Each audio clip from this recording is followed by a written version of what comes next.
How is it going today, ladies and gentlemen? It is that one guy back at it again. That's right, we are here continuing episode 17 of Platinum Star City. I am joined by the lovely past friends and party members that just love to have chaotic adventures. If they didn't, they probably wouldn't be here. I'm gonna go ahead and remind everyone that if you are here for the first time, my nerd points are available to be able to either give inspiration to party members or disadvantage for enemy compatriots. The inspiration can be used for NPCs, but you gotta be specific. I made it where you can type in and tell which NPC you want to give Theo, the Dragonborn, or even Elion, the... Did we say half-elf or full elf? I thought elf. Full elf. Wood elf. I think. Yeah, wood elf. Yeah. And so if you want to do that, just pay attention to the story, follow along, and have a good one. The episodes currently 1 or 0 session through 15 are currently up on my YouTube channel. Episode 16 has last minute editing I need to do to post it, and it should be up hopefully by Tuesday. Don't quote me on that. It's just what I'm going to try and do. On a side note, we have an intro video we're going to get through, but if everyone wants to, one by one, just speak to have everyone know who's reactive is playing what, even though they will react in the general thing, it'll be nice going across the list on stream, if you don't mind, starting with Timothy. Oh, no, he already got one who's going to quote me on this. Timothy, do you have anything to say? About what? Just letting people know which reactive is you and the voice to match the reactive. Oh, I'm Timothy. I am the fairy bard of the group. I am the world champion of eating this spicy hot chicken within a certain amount of time. He has recently won that. Yeah, I completely forgot about that. I thought you were just making shit up. No, no. And then I remembered, oh right, that was the thing that happened. Yep, It man's really got happened. some amazing rolls and spent his second day just devouring chicken. My little fairy beat his dragonborn boyfriend. Yeah. Take that. Okay. And then Bye. we have Durant. Hello, I'm Pulley. I play Durant. I don't have anything fun like Timothy did. You collect in fun arrows, like ensnaring arrows, that I know for a fact are going to give my future bosses a hard time. It's okay, you'll know that they'll miss, so it doesn't matter. We have our elegance, spy, sneak, and huntress of the night, Valindra. Hey, I'm Valisk. I play Valindra. Yeah. Gonna be going on some secret spy missions on the night of the second day while everyone else goes into the party and casino. Or joins them, who knows, we'll see. I don't remember me saying anything about that, but sure, let's go with it. It's just whatever you want to do, man. Everyone's going to party. We have I'm gonna get in some trouble. Yeah, that's the only way to party. We have our lovely Princess Delphi, who just recently discovered a magic talking book. We'll get to that later. Hi, I'm Princess Delphi. I am the main character of this whole story. It all revolves around me. Everyone does what I say. I'm happy to see that you've given up trying to play that off as a joke. You've accepted that it is true. And we go to bed. when It is you a go to bed. it is a joke. I'm not the main character. Everyone just it is a joke. It is. She's the main character of this arc. Yeah, this arc and this life. All right, girl. I am a princess, fairy, wizard, scholar, depressed, and I have a book that is now talking to me. Depressed is a title. Just keep that in note, chat. It is now a title. Well, Delphi thinks that she might turn into a hag, and even though Tog says you can make deals and not be evil or be a hag. Delphi is not so sure. So, but yeah, that's me. Oh, also I ride on Durant's shoulder, and he is my mount. So, There's so if you much need to more unpack proof, here. I am the main character. There is the proof. Only the main character would do something so ridiculous. Like ride a human. How did you get my description, IRL? Wow. And then our lovely florist and poisoneer, Una. Hi, I'm Umbra. I play Una, the Eladrin druid, who owns a flower shop and does indeed maybe dabble in poisons a little bit. Definitely not how she makes the majority of her money. Nah, not at all. Just for an underground syndicate that like runs the dark parts of the city. No big deal. Definitely not how the bills are getting paid, considering how often Una closes down her shop to go fuck around. Hey, it's the adventurer's life, you know? You sell 2 flower bouquets, a crate full of poison, you go out for an adventure in the fog, and you make, like, how much did you make? Like 500 gold or so? I made a lot of money. Now you get a I made gambling a away. lot of We money. need to give TED Talk for Una. Yes. This is how you get rich quick. This is how you get rich quick, by selling literally nothing. Yes. Sell 3 things in 3 weeks and be rich. That's how it's done. I made like 250 gold over a day of hunting. And you're like one of the few Okay, nobles. and how hard did you have to work to hunt? I didn't even get bloodied. I didn't Yeah, but get my character dirty. likes getting bloody. Okay, Yeah. well, that's a Alright, personal you. problem. Is that a problem? Okay. It just depends on how you look at it. It could be a problem, could be a fun time. It's just to each their own, you know? And with that involved, my name was Richard. I'm a tester. D&D on my phone, and a sewing kit with ripped shorts on my lap, with snacks in my hand. Baller.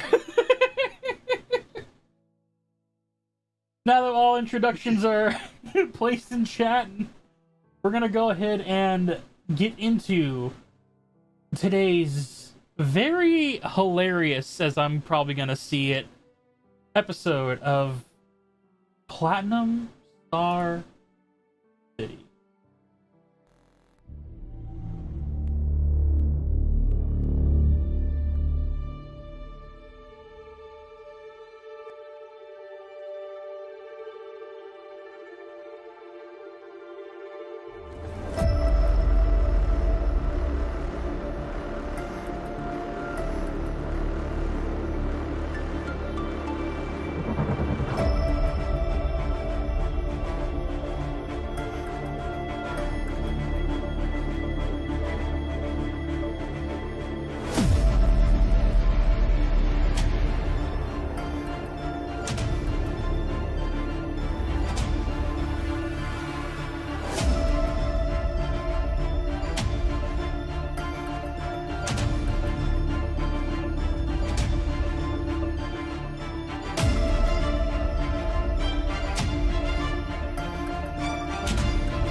welcome back. As I unmute Discord chat now, on today's episode of Platinum Star City, our heroes have spent the last 2 days able to finally de-stress after battling with the hag and moving beyond the fog, discovering not only a source of life that lives outside and beyond the mountain pass, but learning that the outside world is run by a group of hags. This inner sanctum of Platinum Star City, this only safe place, seems to give them protection and comfort. And it is here the citizens, still oblivious to the information that our heroes, our party members, have learned, they de-stress, they have fun, they shop, spark love, connect with those that can help them find the sense of happiness and morale and positivity and hope. They learn, they grow, and they eat spicy chicken like no one's business. And while our lovely paladin has been given a new task, a upgrade from his god Paylor, collecting arrows not too early in the morning, just after breakfast. Thank you for the subscription, Pi. As he goes to collect those arrows, our Princess Delphi, who spent her time at the library, discovered a book, a magic book, that sent her back to her homeland in the Feywild for a short period of time, but long enough to be able to ask a few, very few questions from her mother. Apologies were given, and vague responses replied. And at the same time, though, questions unanswered still leaves a dark spot on what's to come. After the magic book returns her back into the library, she takes it, brings it with her back to the woods. And after a night's rest, she is awakened by a very excited and rowdy, intricate voice. Proud, almost.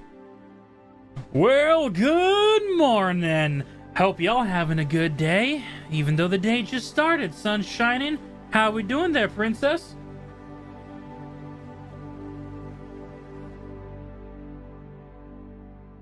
I'm so sorry. Nate started calling me. Okay, sorry. So this is the book talking to me?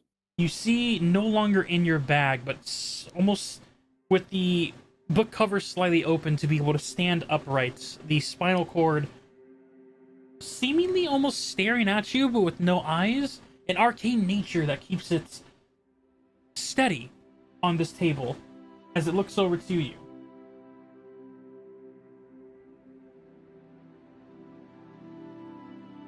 It's fine. My boyfriend's name. He's trying to get dinner.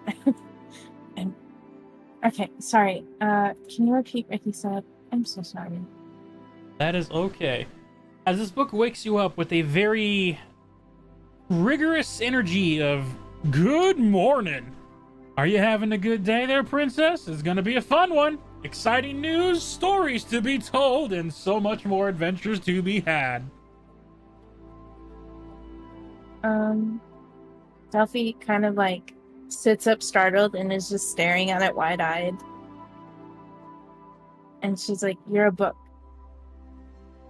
Haha! I'm a magical book. Magical book that sent you to what you consider home. It was an interesting place. Stayed there for a while.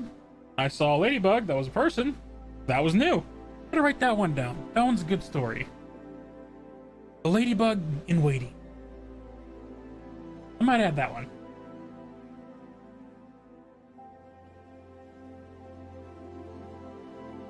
Duffy's like, okay. So does the magical book have a name? Oh, by all means. You can call me Biggest. Biggest.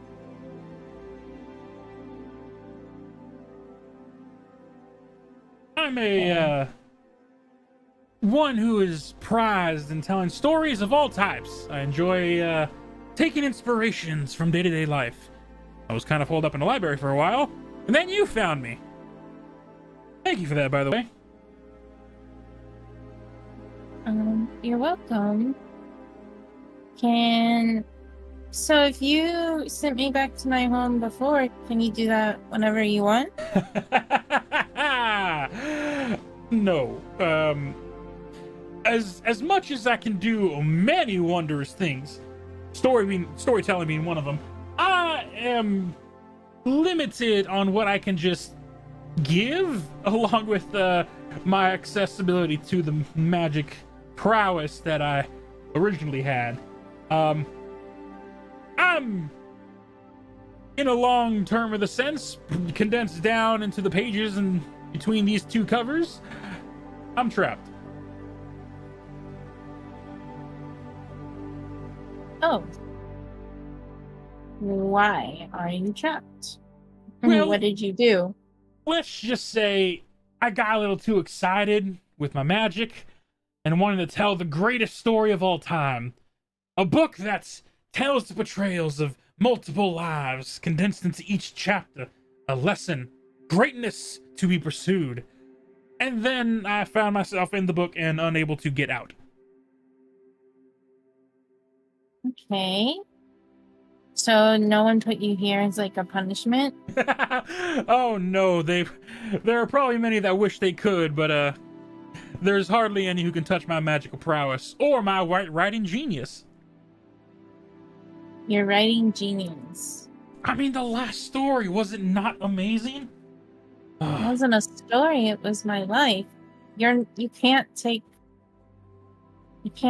full credit for that. You didn't think up what it was. That wasn't from your mind. But the chapter that you read, No Place Like Home, story of a magical child who travels across the world, landing teleportation circles everywhere she went, but in the end, tragically, forgot where she originally came from. That was someone else's life story that you just so happened to draw magic from. Yeah, so if that was someone else's, it wasn't yours. So it wasn't your genius. I mean, inspiration comes in many shapes and forms, and getting inspiration from other people's life stories, someone has to write them, and for those that write them, isn't that not a great deed of sharing to the world? Inspiration. Yeah, but you're still taking credit for things that you didn't come up for. It's not your genius. You're just saying that you wrote it down.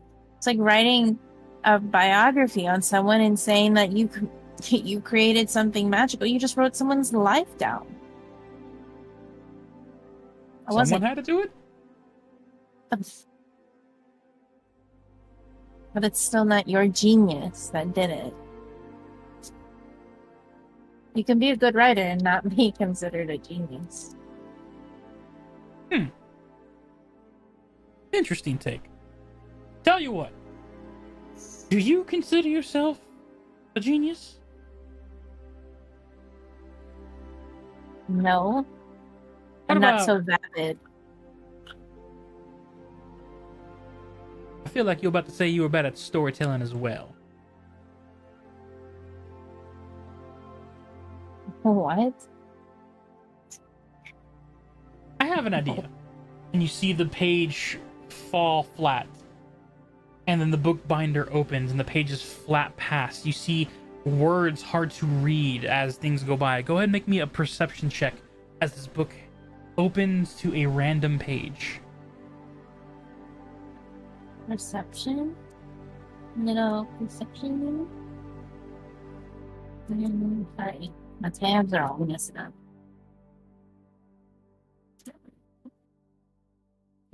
Okay, perception. There we go. 16. 16. Out of a D12, you choose what 4 numbers you would like to know about.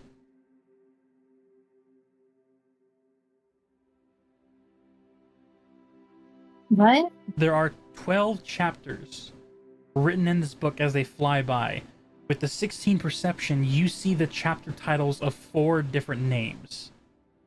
Which 4 chapters would you like to read? Would you like to see the title of? Chapter 1, Chapter 6, Chapter 8. Any of the numbers, you could read 4 titles 2? as the pages fly by. 2? Okay.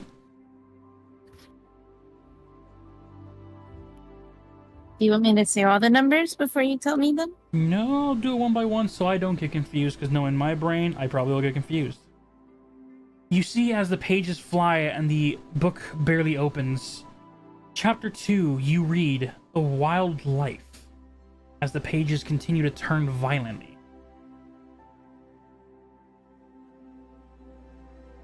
Mm.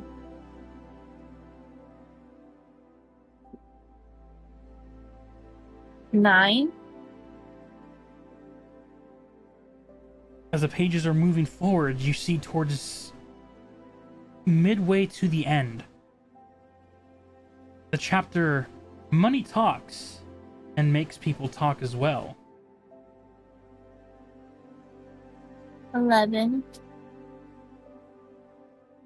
The pages getting close to the end, what seems to be the end of this book. You see the chapter Careful What You Wish For.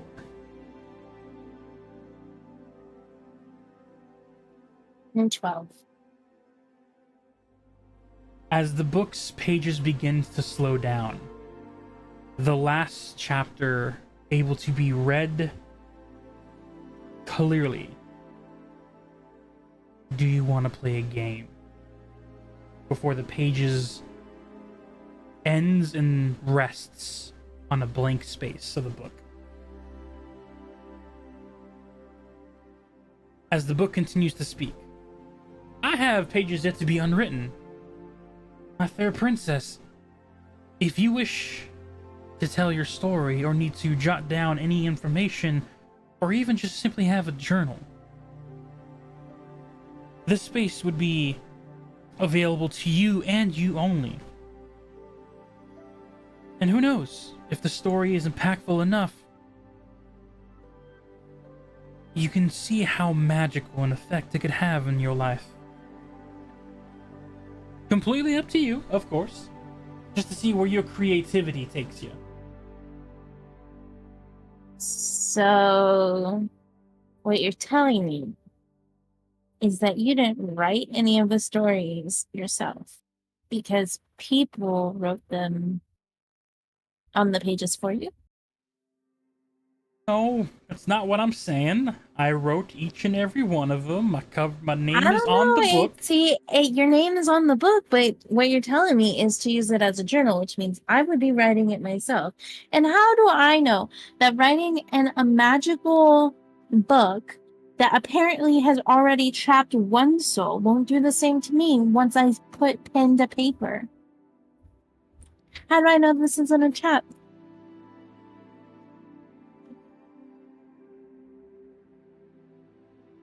You can choose not to write. I was trying to give you an outlet, like a diary or something, but if you don't trust me, you don't have to write in me. I thought I'd help out, you know? That whole conversation with your mom prior was kind of like heavy, and so having a place to be able to write your woes You and worries. listened in on my conversation?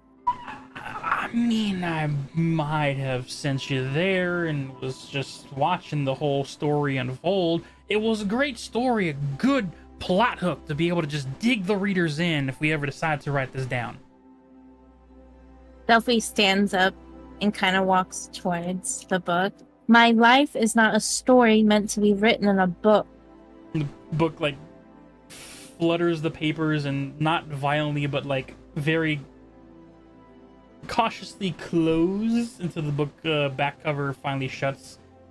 Of course, no. And the best part about this is no one ever has to read them. No one will ever read them. So, absolutely no trouble whatsoever. Please don't send me back. Send you back where? To the library? The last person who read me had their fun, got their wish, and then just left me there. Well, lucky for you, you didn't have to be checked out with a library card, being in some secret room. Tell me about it. I won't send you back, but maybe you could give me some answers free of your little deal of writing in your book. I'm not going to do that. Oh, that was just an optional thing. I thought it would help you out process all the emotions you're probably going through right now. But, I'm just not in the place to be making any deals right now, you know? Deals? I would hope not. That never ends well. Tell me about it. Yeah, I kind of just, really want to explore. If we're being honest, yes, you're right. I wrote stories from other people's experience. Made a great book, or I thought it was a great book. Until I wrote the story of, an individual, and the next thing I know, I experience it. I'm like in their body, not possessing them, of course, but just watching them, living through it. And I get such an inspiration that I decided to write it down in the book, and before I knew it, I was lost in my own weave of magical influence. I know you can't tell, but I'm actually, if you want a perspective of my view, I'm kind of standing in the midst of like a kingdom-wide web of magic arcane netting. I can only see strings of lives of those that interact with the book. So you're like a little book spider. Yeah, that's one way of looking at it. A little biter. A little biter. Okay.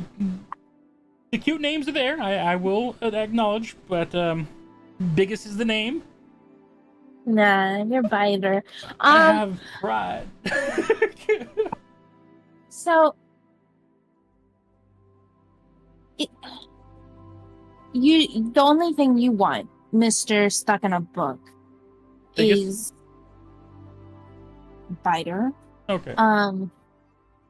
Is to simply not go back to the library? You don't want out of the book?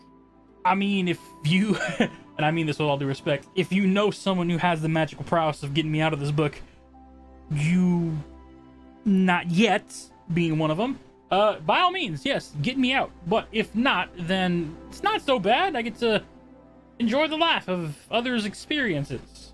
My own personal stories to read, watch, observe. You sound awful judgmentative for being stuck in a book. How do you know I'm not some crazy, powerful wizard?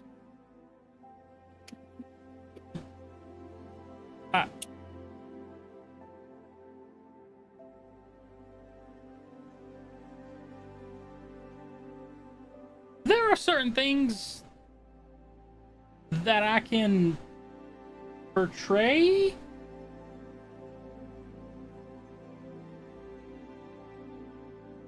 I can tell arcane abilities, things that you might not know by yourself, maybe.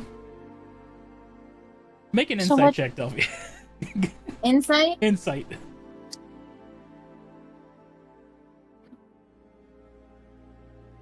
$17. You can tell at this point he is just talking out his. Okay. He has no real way of knowing. He is the idea of what he told you before, being trapped in this weave of arcane netting. He can only see the surface level, and it might be the pride or the idea that he wants to think himself bigger than he currently is.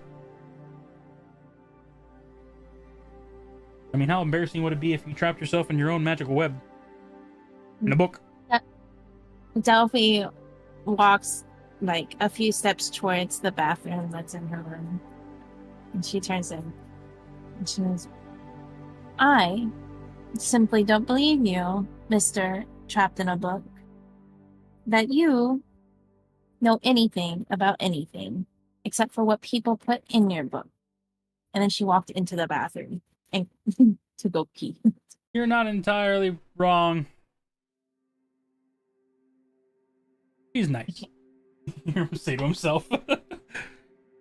As you head off, is there anything you wish to do for the day or evening, Delphi? Delphi just has food ordered up to her room, and she, showers and everything in the morning, and then she studies and has just like banter here and there with the book, but doesn't inquire anything further for right now. She just wants to read the books that she found, even though she has this annoying book talking to her while she's trying to concentrate. The book will talk with you when you wish to talk. However, sitting for the few hours studying the books that you got from the library, you notice that Biggest is silent during those moments. Okay. Almost as if he's experiencing what you're experiencing. The learning, the study, concentration that needs to be. Okay. Any question that you have,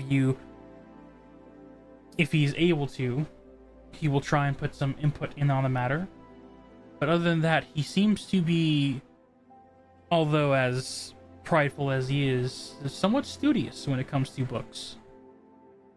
He cares. Cares about the story, cares about the knowledge.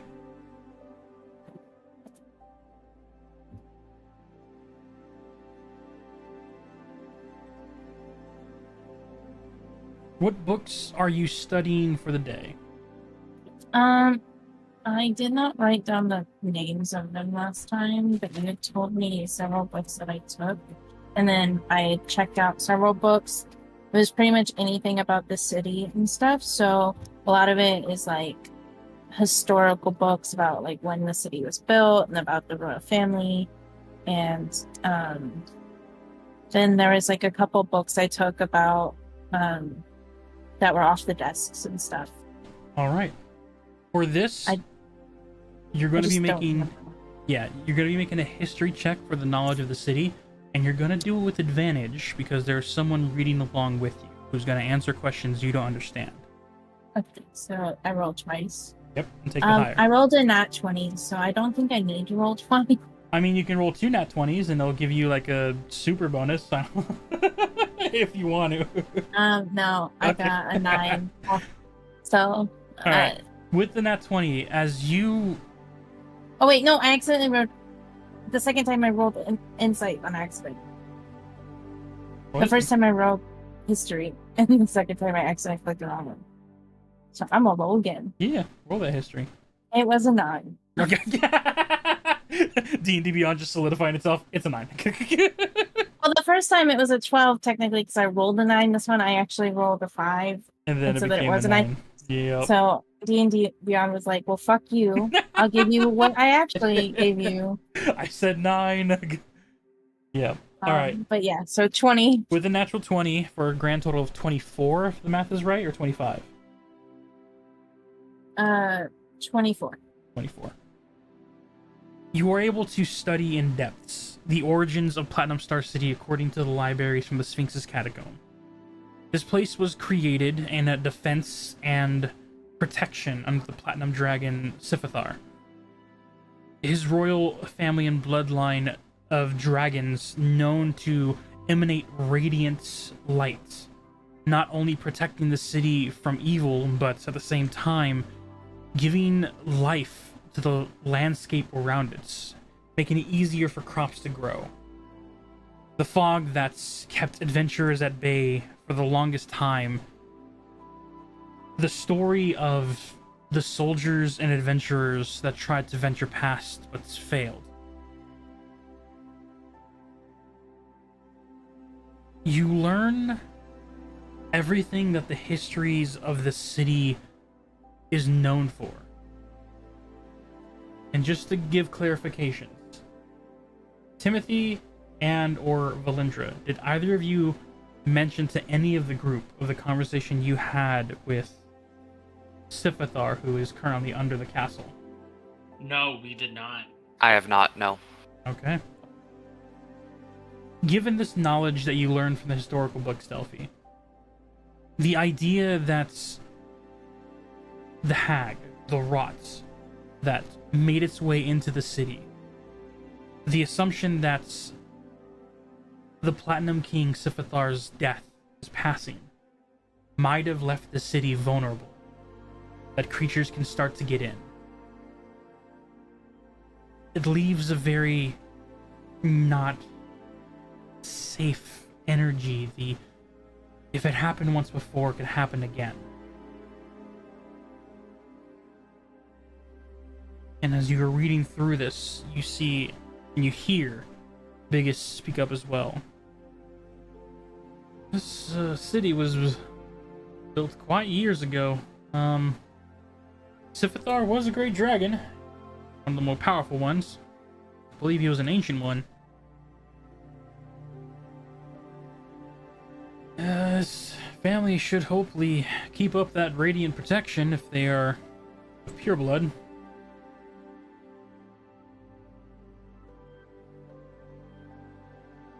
Do you mind if I search your mind, that is? Search my mind? What do you mean? For what? I can look in the past of certain individuals that wield me. It's like rewatching a picture. Being able to see things that you might have missed the first time, and or be able to read things that you couldn't read before. I can be that bridge. Think of me as your friendly, knowledge-hailed bookkeeper. Lord Magic. Well, How do I know you're not just trying to trick me? I could say I'm not, but, you know, every bad person probably would say that they're not.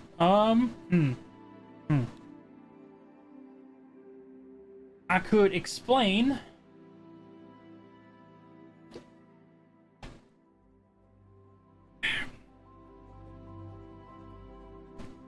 somewhat of what the magic book that I'm trapped in can do.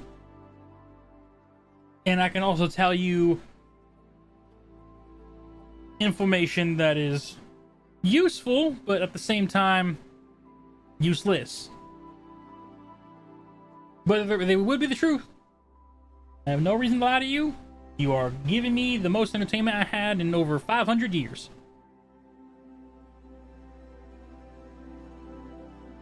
If I let you do this, you swear that you're not gonna suck me into the book in your place? Or something? If it makes you feel better, I can't. And even better, I don't want to. Because this is kind of all my magic. If you want to think about it as if you took all your magic, expanded it outwards, and that world is yours. However, if anyone replaces it, that magic is now theirs. Kinda don't want that. If I ever get released from this book, I want my magic to come with me. That'd be just great. Answer your question? No. I do not want to trap you in this book, nor do I want to deceive you. Because you are quite literally the only human I've talked to in, once again, 500 years. Okay. I'll let you do it. But anything you learn that is private, you don't go yapping to people if someone happens to find out that you can talk. Oh, I can do one better. Only you can hear me unless you want others to hear me. And why is that? You hold me. You have me. If you want others to heal me, you just simply hand me over to them and they'd be able to heal me. But I'm not always holding you when you're talking to me. Oh, right. Look at your hand. Okay, Duffy looks at her hand. As you look at the open palm, you see a arcane light at the base palm. What languages do you speak? Common and Sylvan. Sylvan is there. You see in Sylvan, it is simply written Master. Looking over to the book, you see him flip open the front cover and you see Servant. I'm quite literally bound to you until you get rid of me. Please don't. I don't want to go back. Okay. You can go through my memories or whatever. If you see anything in regards to any information on hacks or deals or whatever this is that is cursing me, let me know. I didn't have to Then read you your can mind, and you just unloaded a lot on me. You're dealing with not only hags, but curses and I deal thought you making. listened. I thought you listened in on the conversation with my mom. I listened in on most of the conversation. Once again, it's kind of one of those things where I can only listen and hear so much, considering my magical powers are limited in the space that I am in a book. Well, I don't have a lot of information to really explain what's going on. I can find out, and he's going to go ahead and try and see what he can see from your memories. Okay. Okay. That is natural 12 and 13. His history is a +9 for a total of 22. Delving in, you almost are not dragged, but gently brought along, like drifting or daydreaming a memory. And as you go through, you see this silhouettes of a fairly not dressed, as this humanoid male figure seems to be emanating of nothing but light. Arcane images all around. And as they are floating along with you, searching through your memories like a vast open astral space like projection, you see as they pull up to the first interaction you had with the hag. As he looks through the memory. Okay, we're dealing with the hag that deals with necrotic damage and mutation. That's a nasty one. There was a shadow figure that was there. Can I talk during this? You can. When he said she was a nasty one, Delphi says on her, but you should have seen when she died. Oh, that sounds interesting. You see him like swing his hands, and you see like the image around you turn and move like shooting stars, moving horizontally through the sky before the image stops in front of the moment of destruction of the rot. As he sees the cave around you, the lights emanating, and then the immediate moonbeam decimating what was left of the rots. And as it vaporizes in your eyes, the scene continues to play out. The connection between Moose and Gazara, the slow approach, the heartbreak, and then a moment that catches Biggis's attention. And that's an interesting one there. You see as he floats through the memory, entering inside, heading down low, and almost like interacting with the memory like he was there himself. Sifting through the ashes of the hag, you see him pick up a coin. Well, I'll be. Now this has some arcane juice in it. Side note, is this the coin that Vedas picked up and gave to me? It is. Okay. Huh. Now, that is interesting. That's a gamble, too. Oof. Delphi reaches into her little pouch thing that she has the coins in and pulls both of them out, and she just like mutters to him, like, I actually have 2. Oh! Aren't you just filled with spoils of riches? Do you know what these are? No, I just know that they have fairies on one side and hags on the other, and I used one to save a kid. Yeah. They are, they're fake coins. I haven't seen these since the, Feywild days. Whew. What fake coins are, if you were never told, I have no clue what a fake coin is. it's a gamble coin. You kind of, just like any coin, you flip it, and depending on what it lands on, you can either be given a blessing, or it could fall and be given a curse. Whatever that blessing comes out at. You said you helped the kid with that? You see him, before you even get the chance to answer, scroll once again through the memory banks back to the sewers. As you were there as the coin glows in your pockets. The scene of you pulling the coin out. Okay, and there's a calling to these coins as well.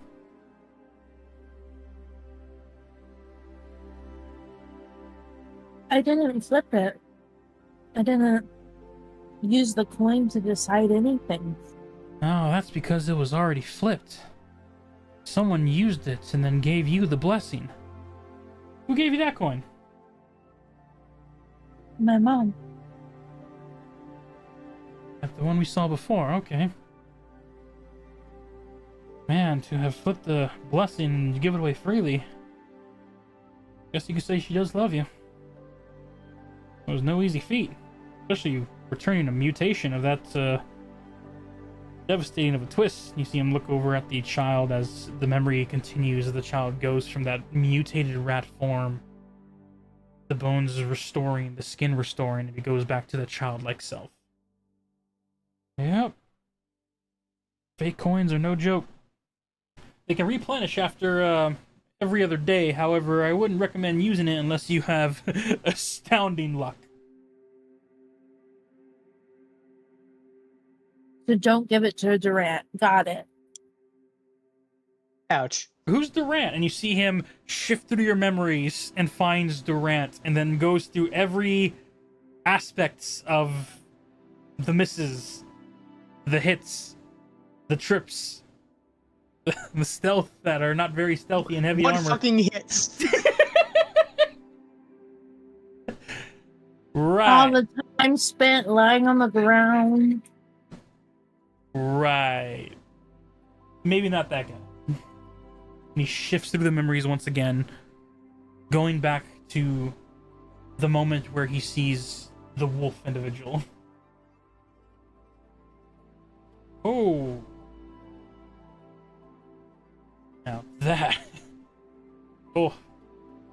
That is one cursed fella. Wait, sorry. My earphone fell out of my ear. What was he looking at? He was looking at your interaction with the wolf. The dark wolf that hitched a ride in the cave with you all. Oh, that stupid god. Oh, he's a stupid guy, eh? You know, stupid guys can come up with some great stories. You know, they do stupid things. But yeah, he's heavily afflicted with multiple curses.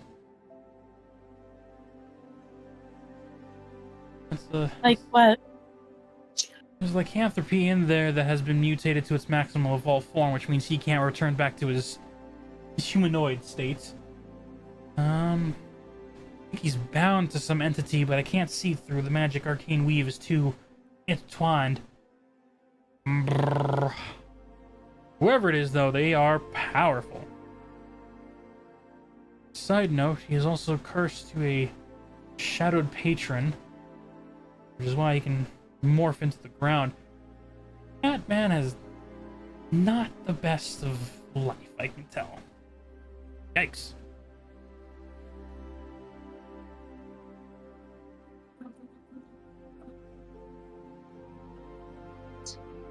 Well, he's the reason why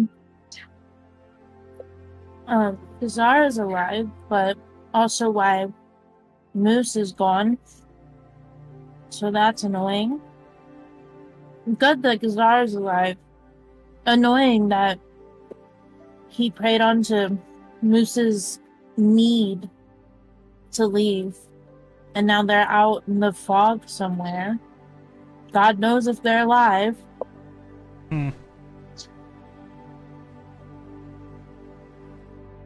Nah, that's not a good idea. Well, we did good for the memory reading for today. You see him whisk his hands, and as you return back, you find yourself sitting at the table inside your room, the knocking on the door, as Kaylee, the fox waitress, brings you like an evening tea and snacks. Or afternoon, late afternoon, early evening.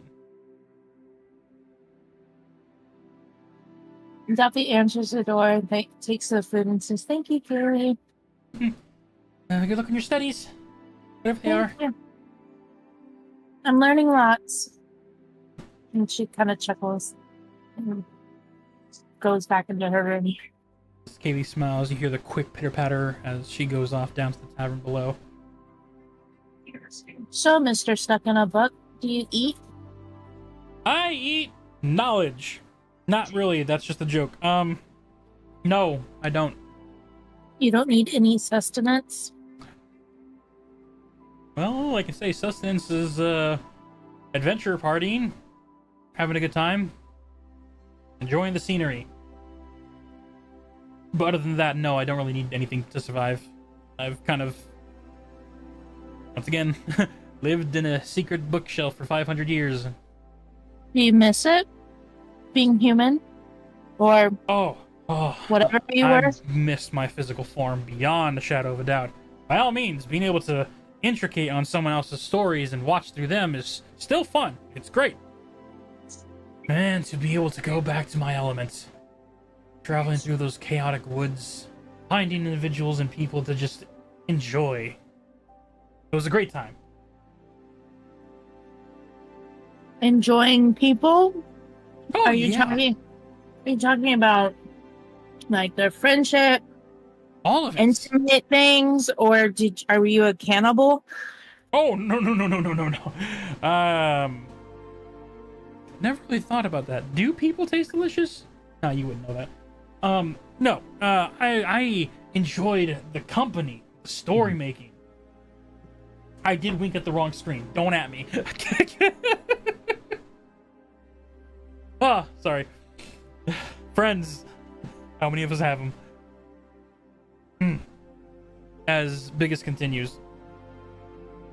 Meeting individuals in the Feywild was always fun. Just the stories they'd come up with, the adventures they'd have, the ideas that they wanted to get out of their brain. I kind of wanted to just help them do it.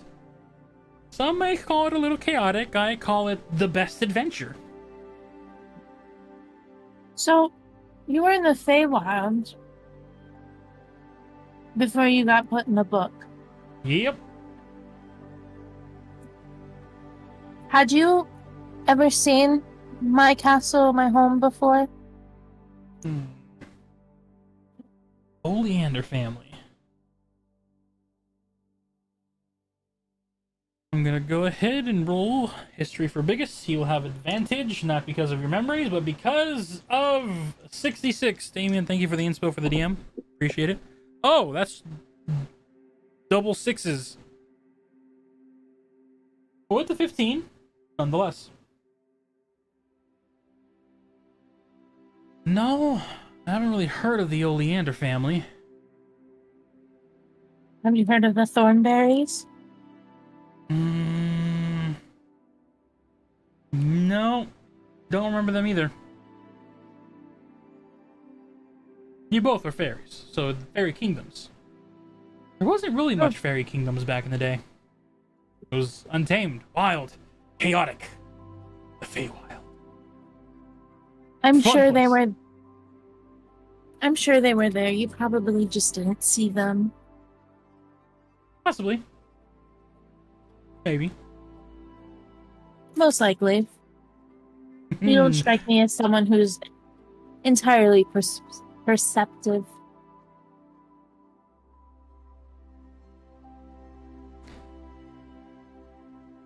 So, besides being cooped up in this room, reading all day,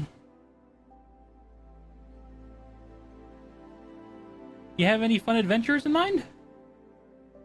I don't know. I've just been trying to learn as much as I can about all of this stuff going on. I don't know what everyone else is doing, but I don't want to keep burdening them with my issues. If it weren't for me, I feel like a lot of the stuff we've gone through probably wouldn't be going through. For instance, I feel like that rot creature would still be in this whether you were here or not. I don't know. The whole reason they were taking children and getting all over the place is because she was looking for me. She wanted to find me.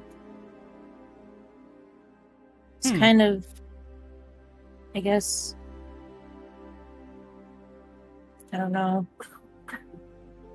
destined to be here. That goes back to the conversation you had with your mother, yes? Yeah. She says that she thought it was broken. But, From what I can tell, when the rot individual tried to make a deal with you, I can tell that deal was a bluff. a bluff. Yeah, there was no arcane bind to it. You didn't agree to it.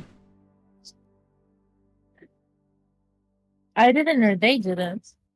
Well, you didn't, because the pretexts of this, the original deal back in the sewers, I do believe that the deal it made was holding your friend hostage.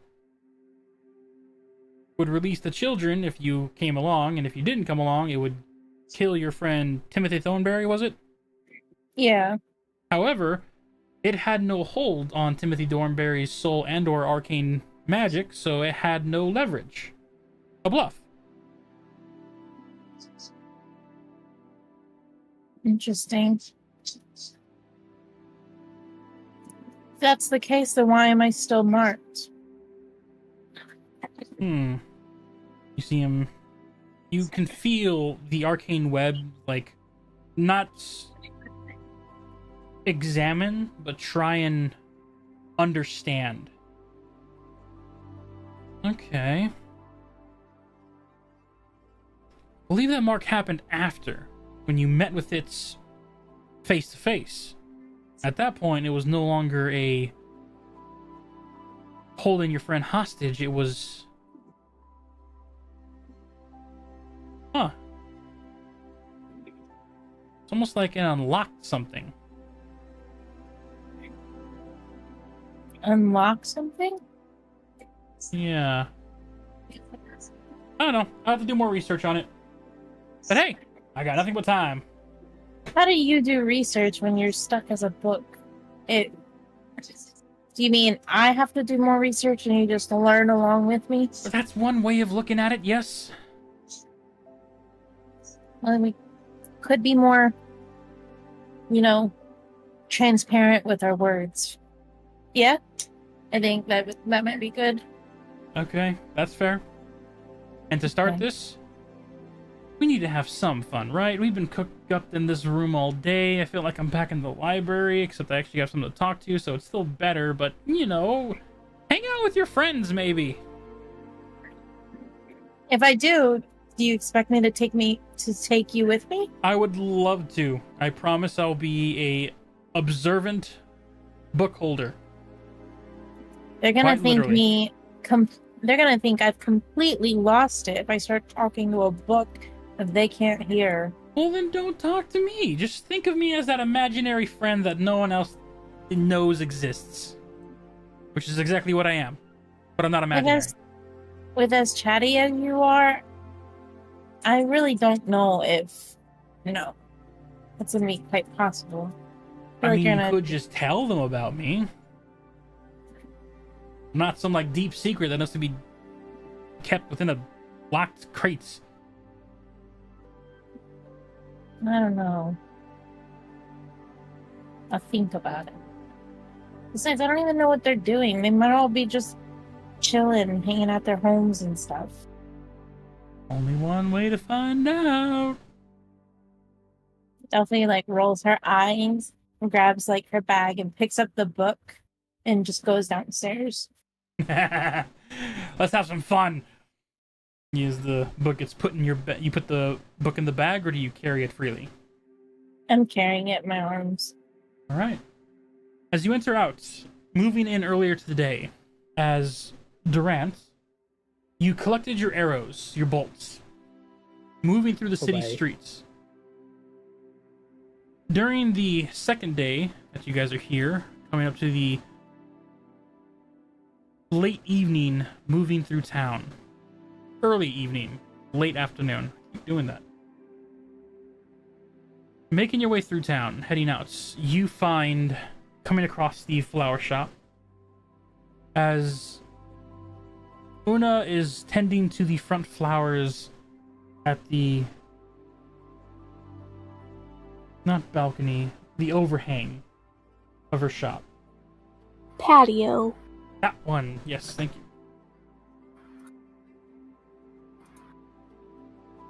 Una? When I see Delphi, I wave and greet her. Is Durant. Delphi is still in the woods. Durant is heading back from the Fletcher shop with his new bows, or not bows, but his new arrows, his bolts. I wave at Durant then. I will wave back. As Elian exits the flower shop as well. Oh! Durant! Are we gonna invite him too? Looking over to you, Una. Sure, we can make a thing of it. We're gonna go to the casino. The casino. Make some money. Okay. It's gonna be great. I feel like that would be a We're gonna bad try. idea for me, but sure, why not? Oh, come on. Your luck ain't that bad. It's gonna be fine, I'm sure. Okay. Cool. In that case, let's invite everyone. Make it a party. Yeah, Make the day. Yeah. Get the whole group together. I can't get access to the Noble District, so if anyone knows how to get in contact with those in the Noble District, that'd be great. Otherwise, to the woods. Yeah, we can probably get Delphi to go to the Noble District. Yeah, that works. If we're lucky, Volinder will be there too. Do I have a limit? She looks to you, Una, as she's like, you can make a perception check, Una. Can I have advantage? This is my partner. I know what she's doing. You can, I'd say yeah.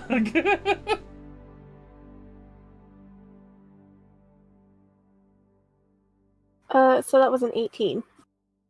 With an 18, you hear a mighty heft of coins jingle as she makes the comments.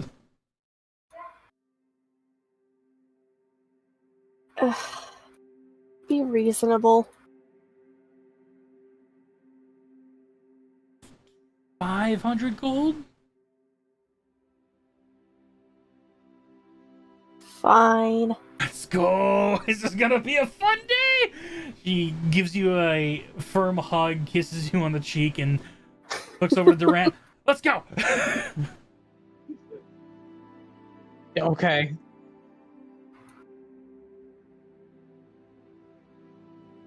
The three of You're lucky that you're with a businesswoman. Mhm. As the three of you head over, as the evening begins to be at a more enjoyable tone, the citizens are almost festively hanging around the outer courtyard. Food stands and everything's been set up.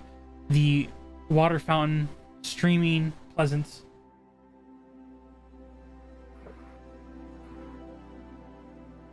And cheerfulness rings throughout Platinum Star City as your group heads over to the woods, entering inside. Theo and Timothy are relaxing in the lounge, I assume. Sure. And as Delphi exits from her room above, entering down to the area, your group is there to enjoy and have an interesting conversation as Ellen will enter in and go, "Who wants to go gambling?" Her name is Elion. Elian. Come on. Get it together. Her name is Ellen now. Oh, I No. thought I said Elian. Does Sorry. she own her own TV show? No, don't you dare! No! What? Ellen DeGeneres. No. Oh my god. No. Unintentional, but the joke's still there. No. Fine. No, none of the joke. You gave her the money. I look over at Theo. Did somebody say that out loud? Elion did make mention of going out to a casino, having some good time. They have food, And she drinks. said that in front of all of us? Oh yeah, the moment she Okay, entered so- in. Okay, so I'll look over at Theo and be like, do you want to go? It's like asking to be robbed. I mean, I have coin. Oh wait, voice changer work. I mean, I have coin. I can do it. Yeah. Okay. Me and Theo are in. Theo sounds like Kermit the Frog.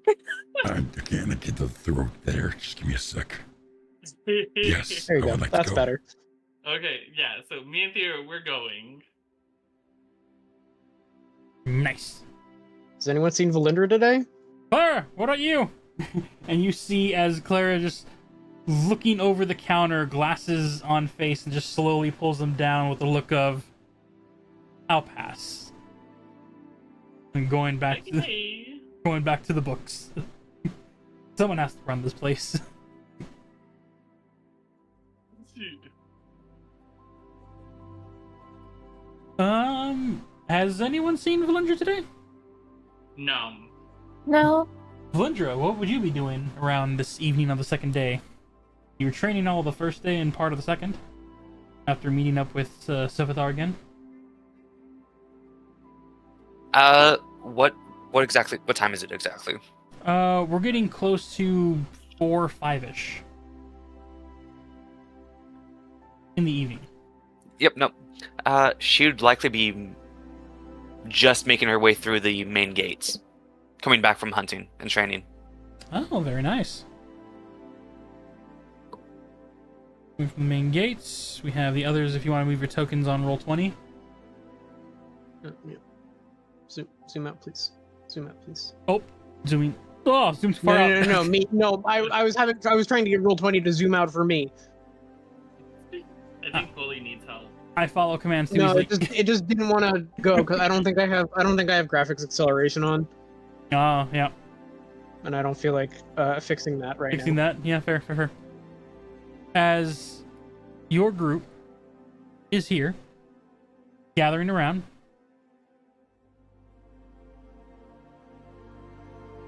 the sending stones. It's been a day. Did you distribute the sending stones that you purchased for each of you guys? Wait, we purchased sending stones?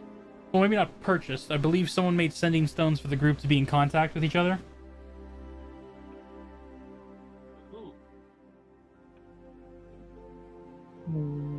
I do not remember this. Yeah, me either. Yeah, I I made don't one remember for the me and writing. Elian, and I think maybe Valendra and Delphi have one, but I don't think we all have them.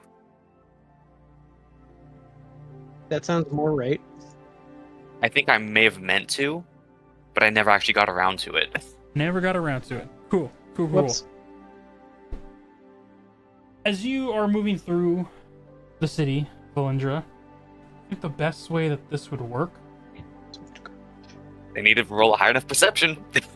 you can roll a high enough perception, but if you guys truly are on the subject of how do we let Valendra know, Clara, the ex-adventurer caster, Mm-hmm. sometimes.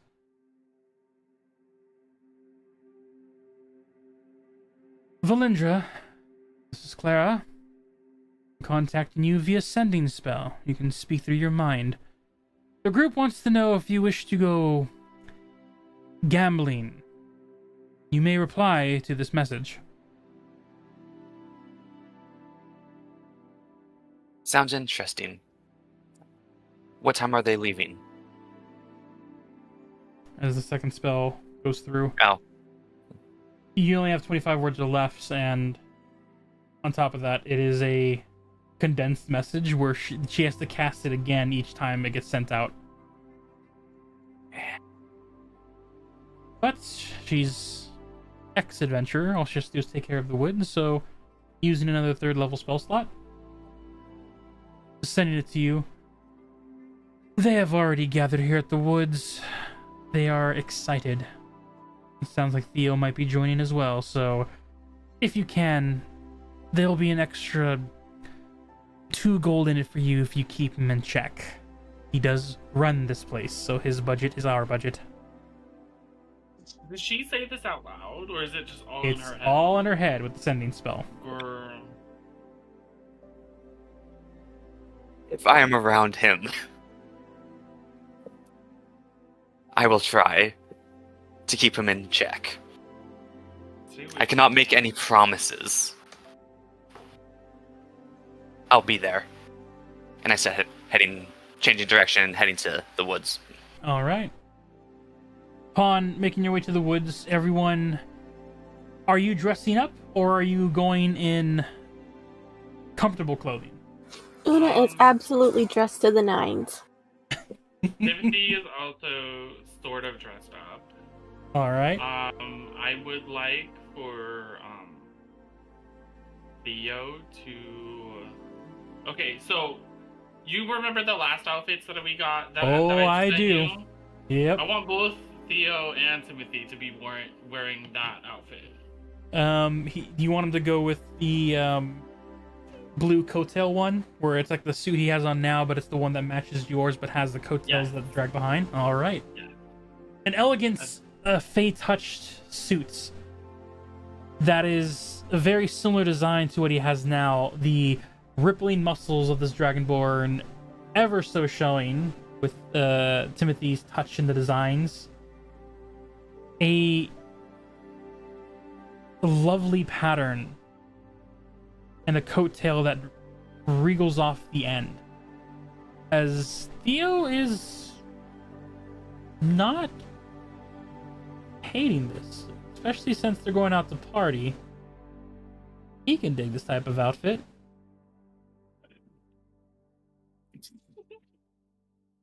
As the rest of you are here, Durant, you still in your armor. Alien also dressed up to the 9. Delphi? Selfie dresses up too. Nice. As Valendra enters inside, as everyone is beginning the process of dressing up, Clara greets you at the front door, Valendra. It looks like everyone's going to be having a fancy evening. Would you like something from my wardrobe? We're about the same size. Villager kind of peeks over, looking at everybody all incredibly dressed up. I think that'd be for the best. Don't want to stand out. I think I got just the thing. You see her head over to under the stairs, where usually the lost and found items are. However, you see as she goes through, she takes out a box, and as she unravels it, you see her emerge almost a warrior-esque like dress. There is implications of arcane stitching, along with a elegant look of Feywild leaves mixed in with an arcane flare towards the top neck. This has been worn in a while, but not only will it fit you, but I think you'll enjoy it in case things get a little too rowdy where you're heading. That looks amazing. She brings the dress over to you. Well, if you all are going to be enjoying your time, do you have any idea which casino you are heading to?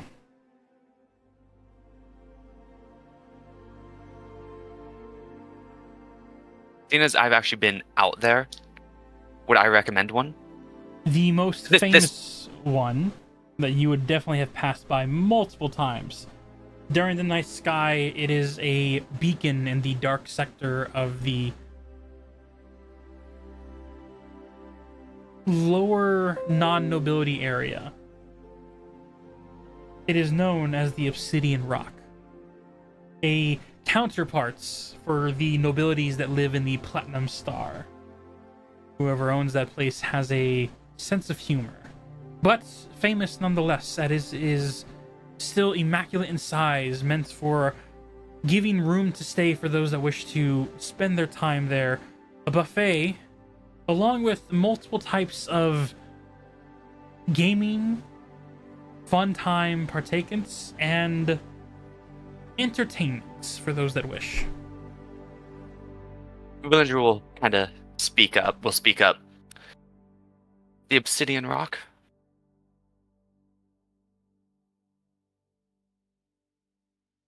That should be interesting. Is that name familiar to me? Is that the one my future second wife recommended?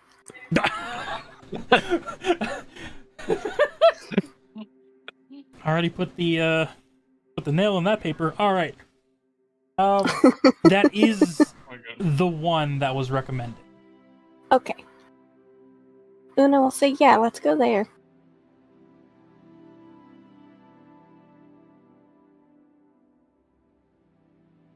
As you all tidy up, get ready for a fun night out. Are you taking a carriage / cart, or are you guys enjoying the walk while the evening night comes and shows the glow of the city?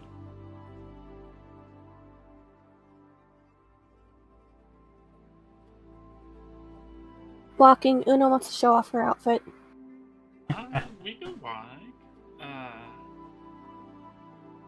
Alrighty. We'd rather be safe. We could always just get the cards. Maybe on the return back, we can use the cards. Okay. Yeah. Alright. As you guys move your way through the city, dressed immaculate, moving through, you see as you are the loving attention of most of the civilians and citizens moving through the open streets as they see you guys moving very majestically. Crowds parting ways and just giving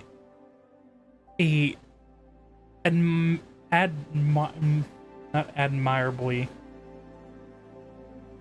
loving the outfits. Admiring. That took too long to find that word.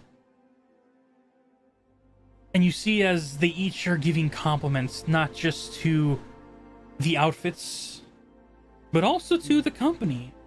as you see some Fays recognize Theo in a outfit that is not usually his forte, pulling it off amazingly. I'm Along holding Theo's hand, by the way. Please, he has you wrapped around his arm. Yeah.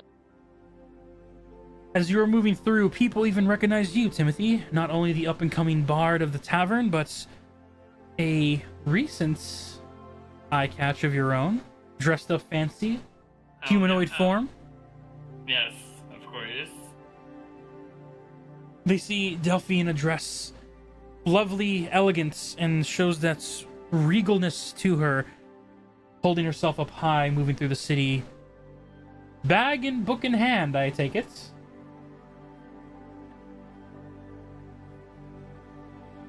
I'm gonna say yes until she tells me no. Yes, sorry, I forgot I was muted. I'm trying to find a picture of a dress. Nice. Same. Once they post the dresses, I can give a more accurate description. As Alien and the rest of you are moving through, as the night sky gets to its peak where the sun finally crests and leaves, the shining lights of the nobility lights the center of the city, giving the Platinum Star its name.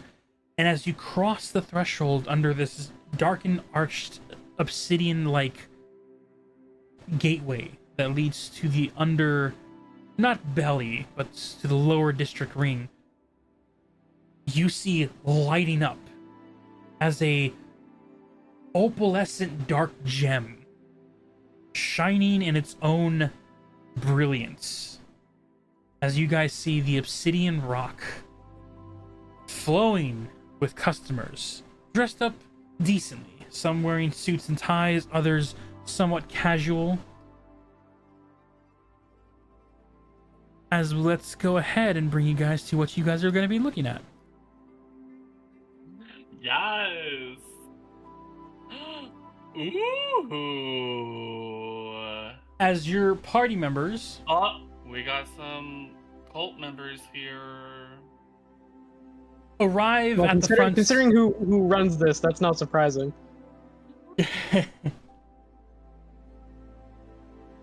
Arriving at the front of this casino.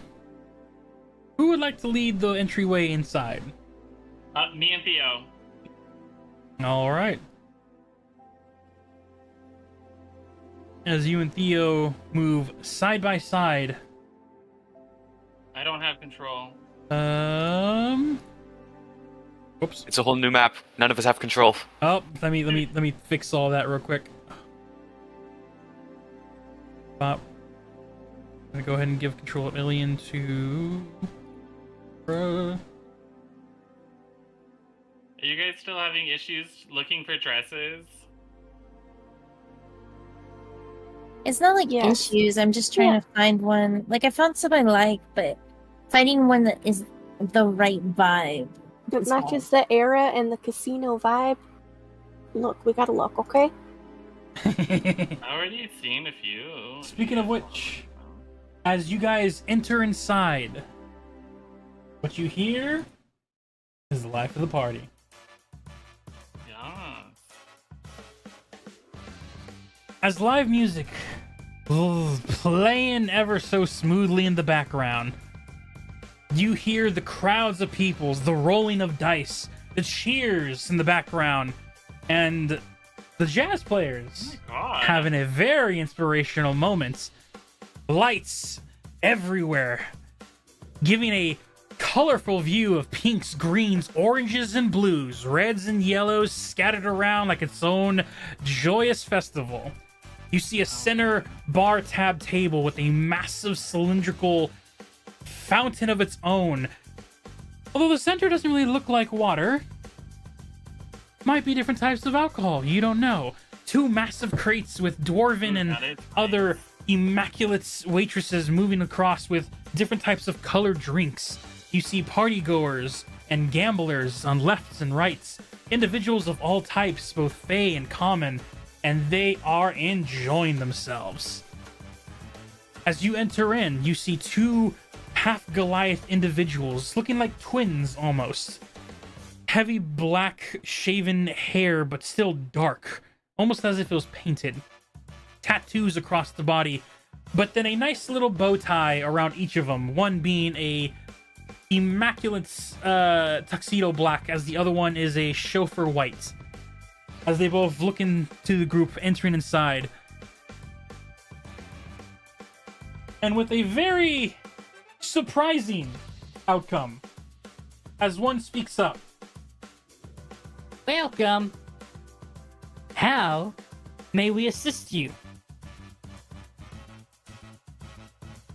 I look at Theo. Well, We're simply here to have a good time, gentlemen. But of course. Are y'all adventurers? If so, please leave your weapons at the front door, as our own security team will keep this place safe.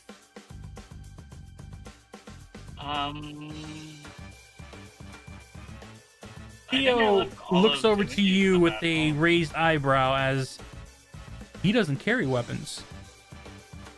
I left my violin at home. So We're good on our end, but we'll see what our party members have. Yes. As he looks back to your group. Valindra has no visible weapons. Not because they're going to be asking, but are you having any hidden daggers on you? Yes. All right. As you enter inside, as these two individuals see Theo and Timothy, you see them look them up and down. Don't see any visible weapons. As they then... Please enjoy the interior of the lovely Obsidian rock. Ooh. As Theo wraps his arms around you once again and you move inside. The next two individuals to enter inside besides Valindra are... And Una, I gave you control of Elian. Umbra posted a dress in... No, I did not deleted it. Shush. Oh, okay. Goddamn. Y'all about to just wear whatever it is your characters are wearing. As Delphi enters inside. She just kind of clutches the book. Madam, do you have any weapons on you? No. Very well. Please enjoy the Obsidian rock. Our security team will keep you safe, so by all means, feel free to enjoy yourself. Thank you. As you enter besides, do you have a control of Valindra? Yes, Okay, I do. Just want to make sure. I saw the ping, so I didn't know if you were trying to drag and it wasn't working. As you move forward. Welcome, madam. By all means, do you have any weapons on you? I do not. Very well. Please enjoy the Obsidian rock. Our Can I- security team will protect you. Are they like physically? Are they breathing? Do I see them breathing at all? Make a perception check. Can I do That's that the oddly too? specific thing to ask for. That's an Can I actual do it 20. too? Oh! Perception. I also got an at 20. Okay. What is the pluses with those nat 20s? I have a 23. Perception 22.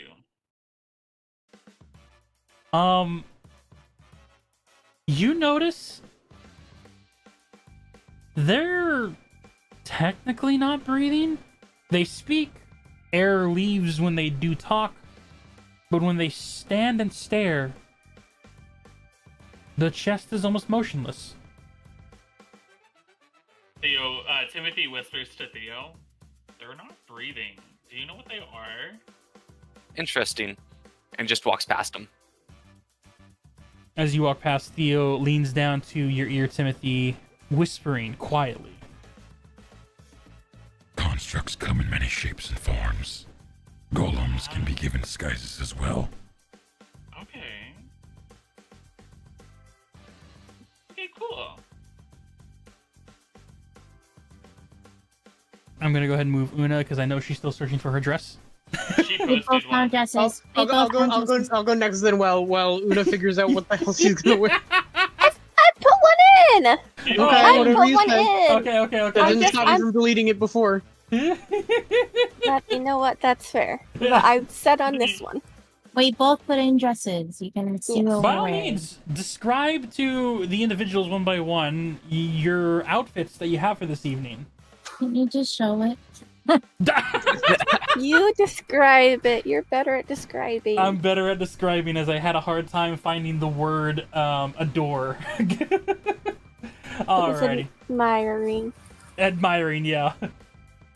I feel like that proves this point even more. No. As Delphi enters in with her lovely light pinkish dress with a nice little sash that goes around, the necklace adorned elegantly, as the book is tucked next to a almost pearlescent like jaded sash of beads that lean across the waist into the upper shoulder. And a persona and royal physique that is enough to leave the stage of this casino definitely catching the eyes of many patrons watching you enter. As a very... What are you wearing just your armored suits, or are you coming all dressed up fancy as well, Durant? I'm wearing like minimal armor. Okay. Do you have your giant hammer with you? No, Okay. no, just my tiny hammer. All right, a tiny hammer hidden, I assume, like everyone else. No, I have it like on my waist, on my belt. You see, as the two individuals stare after they let Delphi through. Describe and show. I don't. Okay. I gotta do work to show the image. Just give me a sec, but I will do it. One sec. It really helps. Thank you. Know We it appreciate you. seals the deal for everyone watching. Just know what we're wearing. It's very important. Alrighty. Mm-hmm. What Sure, should I okay. title this? Dress. What is Elian wearing? A suit.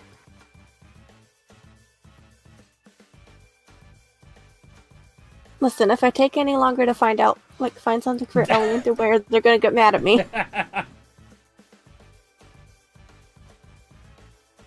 Alrighty. As the dress that Una is wearing, the immaculate silk, darkish green color, the I want to say flower, but still the embroiderment that goes along the stomach leading up to the upper chest, the nice straps that go over the shoulders, and a very elegant shoes. What do you think Una would rock? Shoes. You can't wear boots with that dress. You can't too. Una would not wear boots. Una is wearing strappy heels. Girl, I would see Una wearing like thigh-high boots. As elegant No. strapped heels are there. We're also going to be going and showing the image of Delphi's outfits as I click quickly and panically.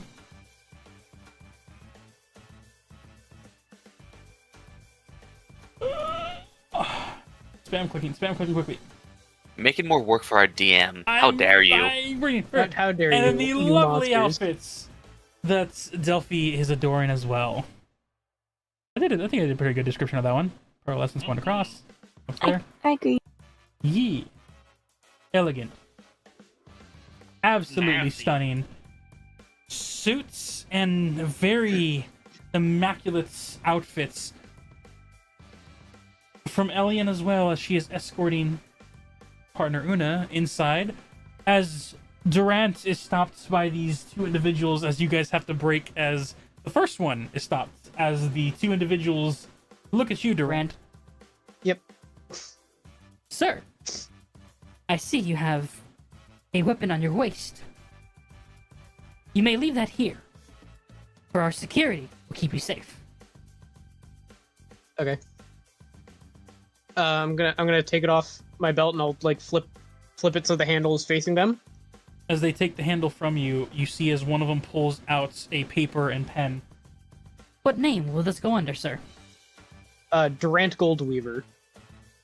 You see as they write onto the paper, they then turn the paper over with the clipboard and hand you the feathered pen to write your name. You see there is a pickup and then received notification on it, and just simply a space where you can write your own name in.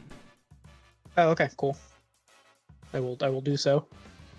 As you write your name in on the paper, you see as arcane lights glows from the feather pen, and as they then take the paper and wrap it around the hammer, you see the hammer magically lifts from their hands and gets shifted over to one of the weaponry walls, where there are swords, shields, bows, crossbows, daggers, and weapons galore that each have a paper wrapped around the hilts of each of the weapons where they would be held, and there are names of the individuals lined in gold lettering on each of them, as you see your name on your small hammer. Neat. As your group is let in, as Delphi and Durant go in next, Please enjoy the casino and have a wonderful time. they look to the next two. Do either of you patrons have any weapons on you? See Elian look over to you with like a question mark eyebrow raised. I don't. Out of I character. don't as well. Yeah, Elian will absolutely say no. Elian absolutely has a blade hidden somewhere. Absolutely has hidden daggers on her. Yep.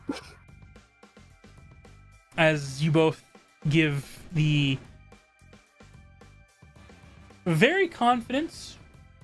No. Very well. Also, I want to roll perception. Do these beings have a real personality, or are they just saying words? Go ahead and roll. This would be an insight check. Yeah, insight. That's what I meant. That would be a 13. With a 13, they have facial expressions. They're trying to be host-like. The emotion aspect is kind of off, but at the same time, it's still a pleasant outlook.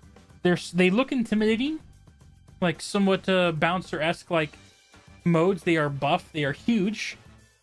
They're shirtless, but they have their cute little black and white bow ties.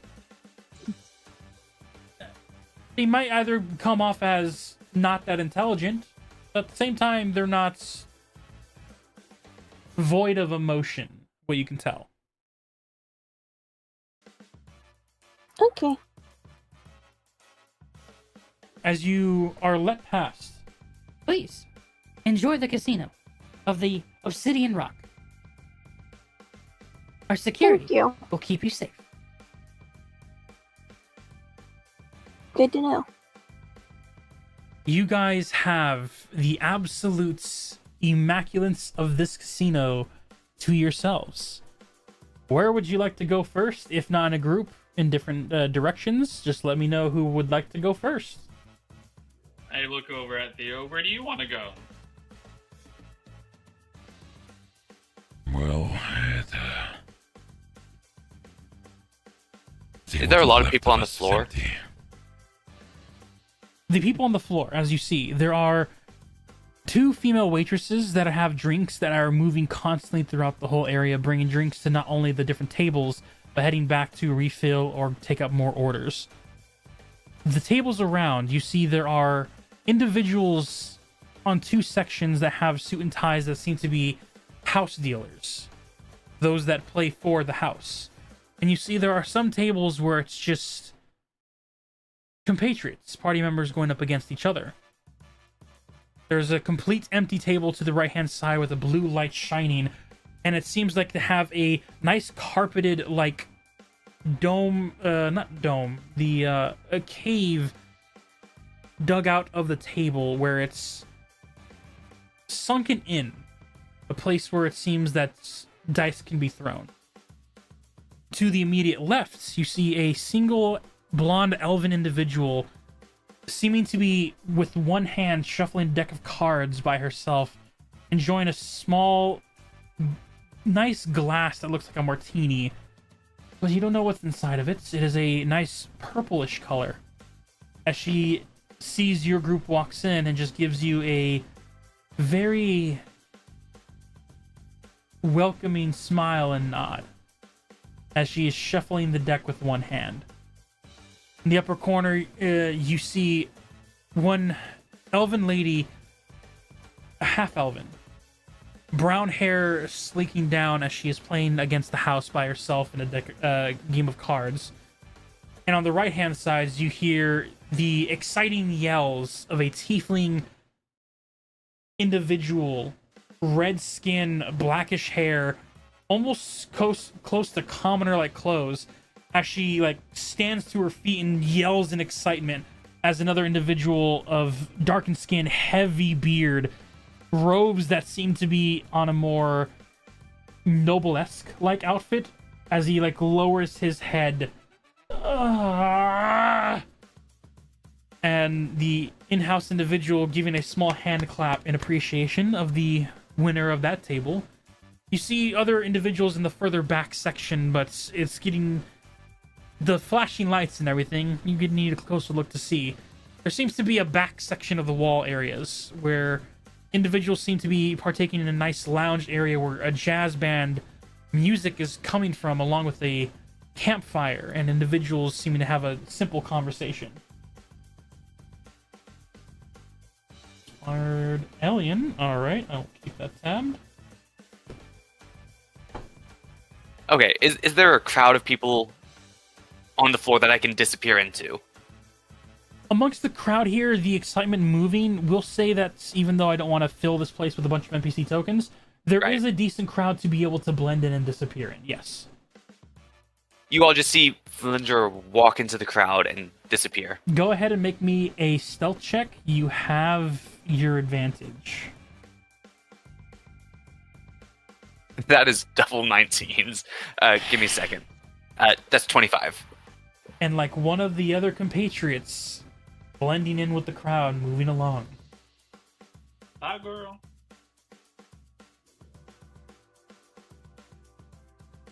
Anyway. You absolutely can if you want to hop in this chat. So, sorry for interrupting, Pi. No, you're fine. I'm all over like, I want to do this, and then you were just like, get out of here, bitch! And then you were like, I want to ask. Theo looks to the group. Are we thinking about playing dice, cards, what is on the table? Whatever you want. Whatever you want to do. I don't really like gambling, so I'll just follow somebody along and watch them gamble.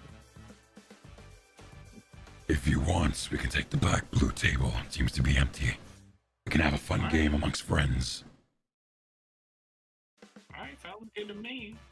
Okay, I don't know how to play anything but fairy dice, if I'm honest. It'll be fun, we'll teach you. Okay. You see as he begins to move over to the table and takes a seat in the dealer's chair, or what would be the dealer's chair. Ugh.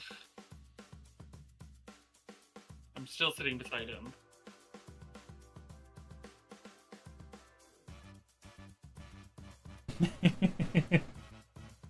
As this happens, Valinger blends into the crowd. Durance, what are you doing? I'm sorry, I just muted. I'm sorry. What did you say? Where would you like to head to? Join the group for a friendly game? Yeah, sure. All right. Heading over to the blue table. Delphi, Valinger, and Una. Una is gonna stick with Elian wherever Elian goes. I, Umbra, don't know much about gambling in casinos. Whatever game type is okay with the person who's gambling having someone next to them who's not playing. That's what Elian's gonna go towards. Well, there are two types of games that I have prepared. One is a fun game with dice. Another one's a basic game with cards. Basically, one game is blackjack, 21 if you are non-gambler, and the other is a game that I learned from a very famous person, which is called rollies. Nice. Rollies? I don't know. I don't really know what either of those are, if I'm honest. Rollies is a fun game where you guys collect 66 dice. Upon getting 60 dice, I will actually demonstrate it on my board. Okay. On my dice cam. You collect 66 dice. You will then do a nice little shuffle and roll the dice. Any dice that are multiples, like this has 2 5s and this has 2 3s, you will add those up. So the 2 5s is a 10, 2 3s are 6 for a total of 16. You will then remove the dice that are not doubled. Take the double dice. You're going to re-roll again and try and get the highest amounts. 2 3s are there, so that's another 6, which will take that 16 number you have into a 22. Following so far? Not really. Sort of. Sure. Yeah. Playing it will explain it more. You'll take those 2 dice again, re-roll it, and if you run out of doubles, then you stop at the number you're at. Highest roll wins the rollies. And you said 6? 6d6 dice. Okay, I got them. As you guys are sitting around the table, Timothy looks to you all. Shall the first game be for fun? You mean Theo? Hold on. I'm not Theo. Oh. Yes, I meant Theo. If I said Theo's Timothy, I also meant not Theo. Timothy. Does Rollies have the same vibe as, like, the roulette board thingy? Where they throw the ball on the spinny thing? No. Not really. This is basically trying to get the highest dice roll with doubles. No. I don't mean that. I don't mean the game itself. I mean, like, the vibes of the people who play the game. Is that similar vibes? Somewhat, yes. Okay, so that's the one that Elian goes towards, and Una will follow. Okay. Well, you can control Alien. I made it where you can control her so you guys can move together as a partner. Where would that be at on the map? Oh, are you going for that? You're gonna separate from the group and go to that game? Yeah, Elian is in a mood tonight. She wants to spend money, so she's gonna go somewhere where she can spend money. All right. Heading up to the upper tables then, and the upper yellow table is where the numbers are laid out. The marble in the middle is able to be spun upon if needed. As we have a guest joining us for the fun. I need to figure out how to get a reactive for her. Hi. So should we move to an actual table, and then just have Rachel play as the I was gonna give her an NPC to play with. She can choose any of the ones, and I'll be able to help move her for her. But I need to figure out how to add a reactive for her real quick. All right. Which character would you like to play with? There is a tiefling who already won 1 game so far. Nice red skin, decently long horns, black long hair, and a nice, decent commoner's dress who already had her first game win. Or we have a long silk brown-haired half-elf in the corner, a blonde-haired full elf on the back by herself. There is a interesting-looking individual with armor-esque dress of green with a purplish combat skirts. Currently at the table with Elian and Una. You can play this as well. There is a muscular Fitz elegance. I'm gonna zoom in on that. Haired, put in long to one side down to her shoulders. Armor that is a leather-like outfit. Less dress-like, but definitely ready for any individuals or situations that come up at any moment. And then a lovely blue and white, simple dressed individual with a red necklace, short brown hair, red lipstick. If any of those catch your fancy, feel free to let me know. No, give me bottom left. The You don't want to be the frog? I want to be intimidating. Alrighty. You will be top We can left. Frog's pretty Her frog. intimidating. We can save her frog for when she finally decides to play with us. Yep. And this will be the day we convince her. We'll see. Top left. Your individuals here, currently at another table with two other individuals. What game would you be interested in playing, Rach? I do have a deck of cards. A card table? Yes. Alright. In which case, go ahead and move you down to the fun section of cards down below.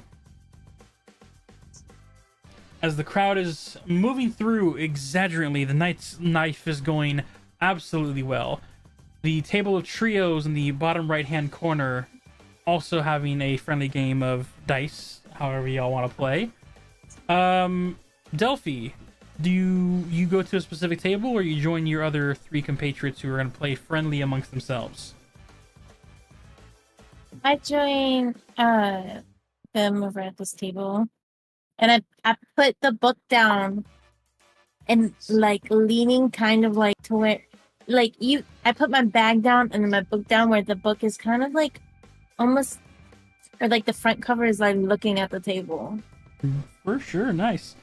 As he's there, he doesn't say anything. You hear the giggling laughter of the individual who is excited about what's about to go down. We're going to go through each game one by one for those that want to have fun and have a good time. Who would like to go first? Sure. All right. Table down below. Who's the first one to speak up? Durant, Delphi, Timothy, and I will roll for Theo. Take 66 dice, roll them, and keep any duplicates. Keep any duplicates. So 66. How do I do this? Wait, I know. Roll 20, you poorly. You do it poorly and roll 20. I Or not roll keep 20. any duplicates? Any duplicates you keep and add them up. Okay, Trying to so find. Oh, there we go. I got 4 2s, Nice. 5, and then a 6 and a 1. 6. Very nice. Okay, so if it's not a duplicate, it doesn't get added. If it's not a duplicate, it doesn't get added. Okay. I have 2 3s. So if I have 2 2s, that's 4, and then I have 3 1s, that's 3, so that's 7. Or they don't get added together. Only the duplicates get added together. So it's 4 and 3, not 7. So yeah. So for instance, Theo, as he rolls the dice, you see him get 2 5s and 3 3s, which will be a total of 16 on his end. Now, So I do add them together, so mine's 7.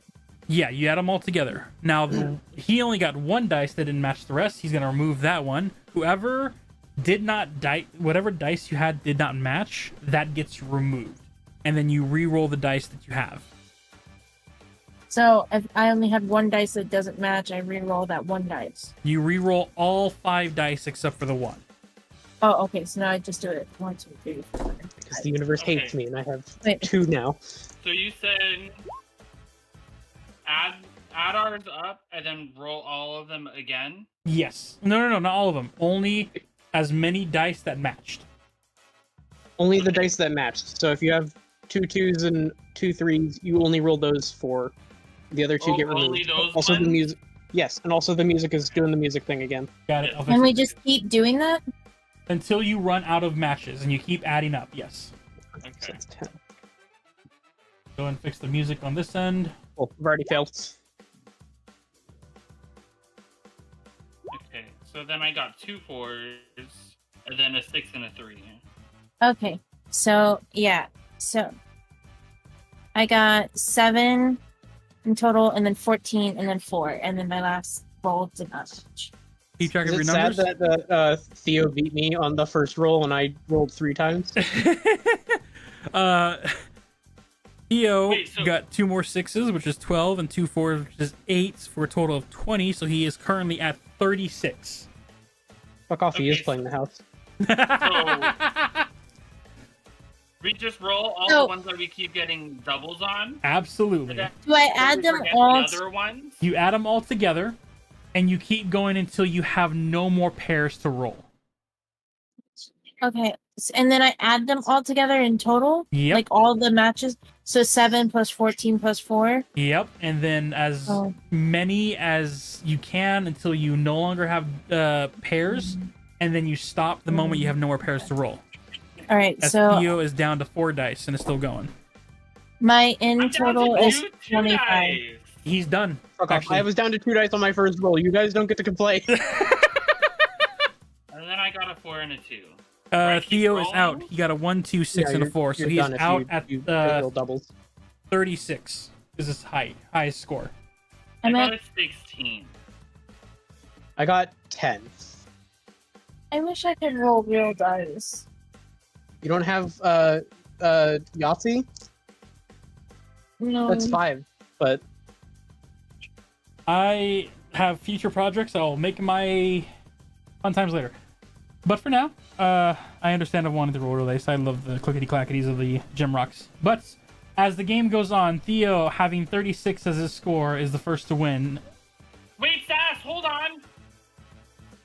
Go to your dice Oh. on Okay. roll 20, Yeah. and then press your D6, and then it brings up like a 1, like to the side of it. If you click those, you could get up to 6 dice. I know. Oh, okay. yeah. Okay. That's what I did. Okay. I just wish I had real dice. Yeah. Well, My end was 25. ooh, second place. I got 16. As Theo wins the first game, you see the very playfully snickering Dragonborn as he looks at you all. Who's ready to play the next round for a gold piece? Timothy's getting ready to roll again. Yeah, sure. As you guys get ready for that, we're going to move up to the top game. No. Valindra, as you are skulking around the area, what are you looking for?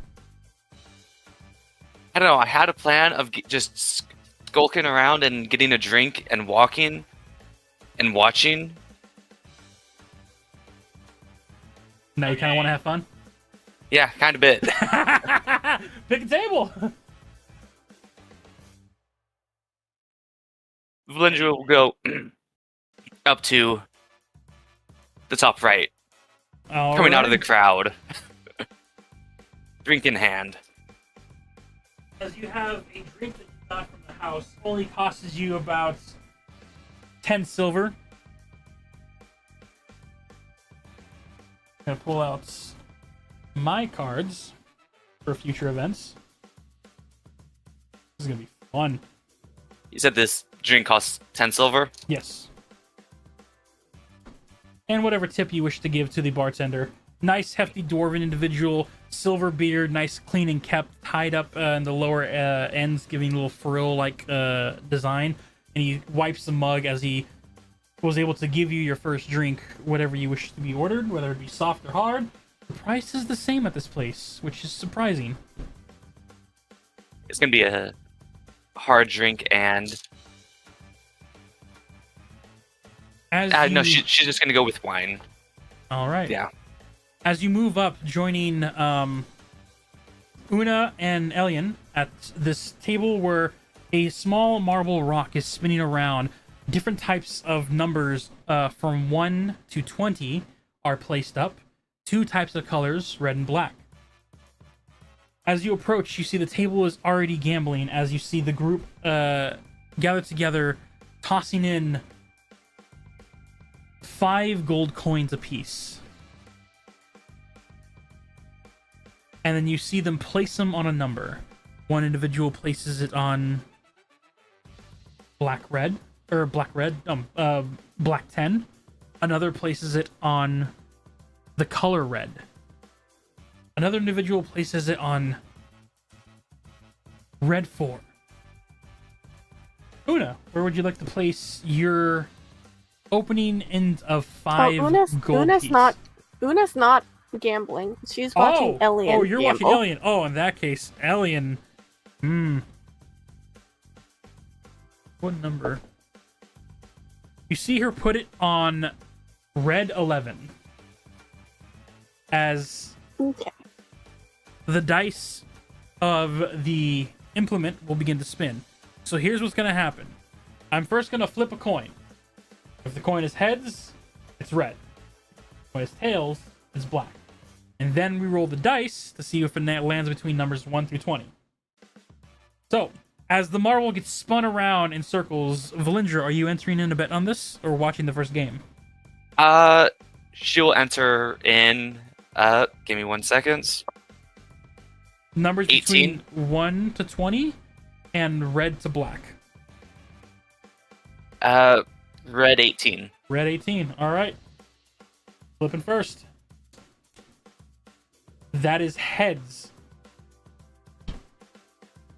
Dice is... Oh, that bounced out. Doesn't count. 9. That is a red 9. As the marble clatters and lands on that, Elian gives that frustration, and then Una, if you'd like to make a perception check, go for it, as everyone on the table, except for the individual that's put his coins on red, he only gets back 2 gold coins on top of his 5 that he did. I got an 11. Everything's fine. She's having a fun time. I'm gonna use my inspiration. That's suspicious. Go ahead and use your inspiration. 19. 19.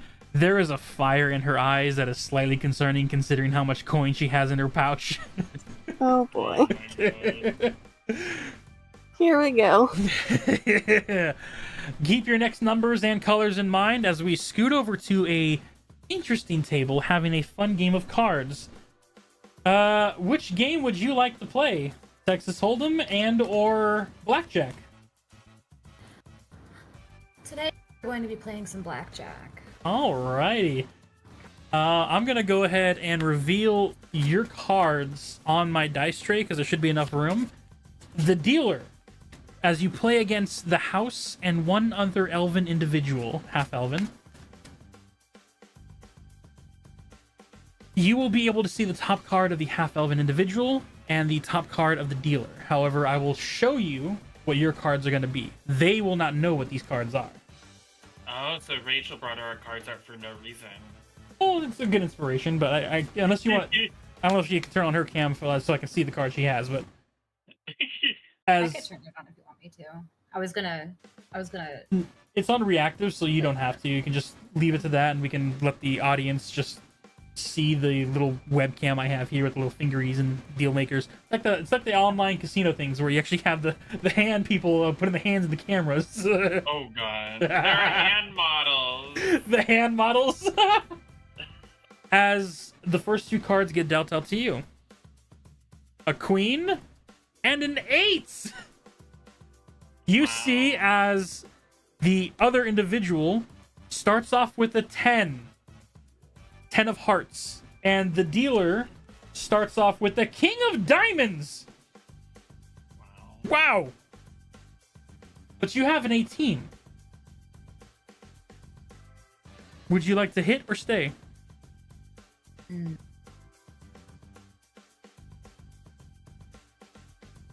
To stay.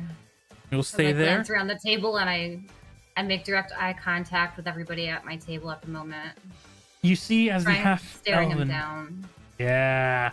The half-elven individual, as you two are playing against the house, she looks to you with confidence as she looks at the dealer. and she'll stay. Seeing as the dealer has to, at minimum, beat her, at best, beat you. She will flip her card over, and it'll be a total of 16. The dealer will flip his card. It is a king and a 9 of clubs. That's bullshit. And they will stay as they win and you lose a gold coin. We'll say you can have fun with this character's having fun. 50 gold isn't fine. So you have 49 gold left to play with.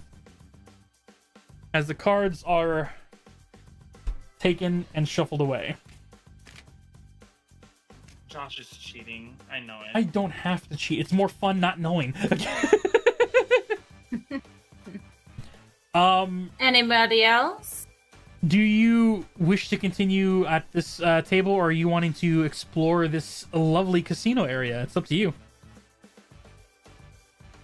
We're going to continue going in a cycle nonetheless, of just having everyone take a turn and round of everything. It's like initiative. We're going to go around to everyone one by one, but if you want to continue blackjack, you absolutely can. Have some fun there.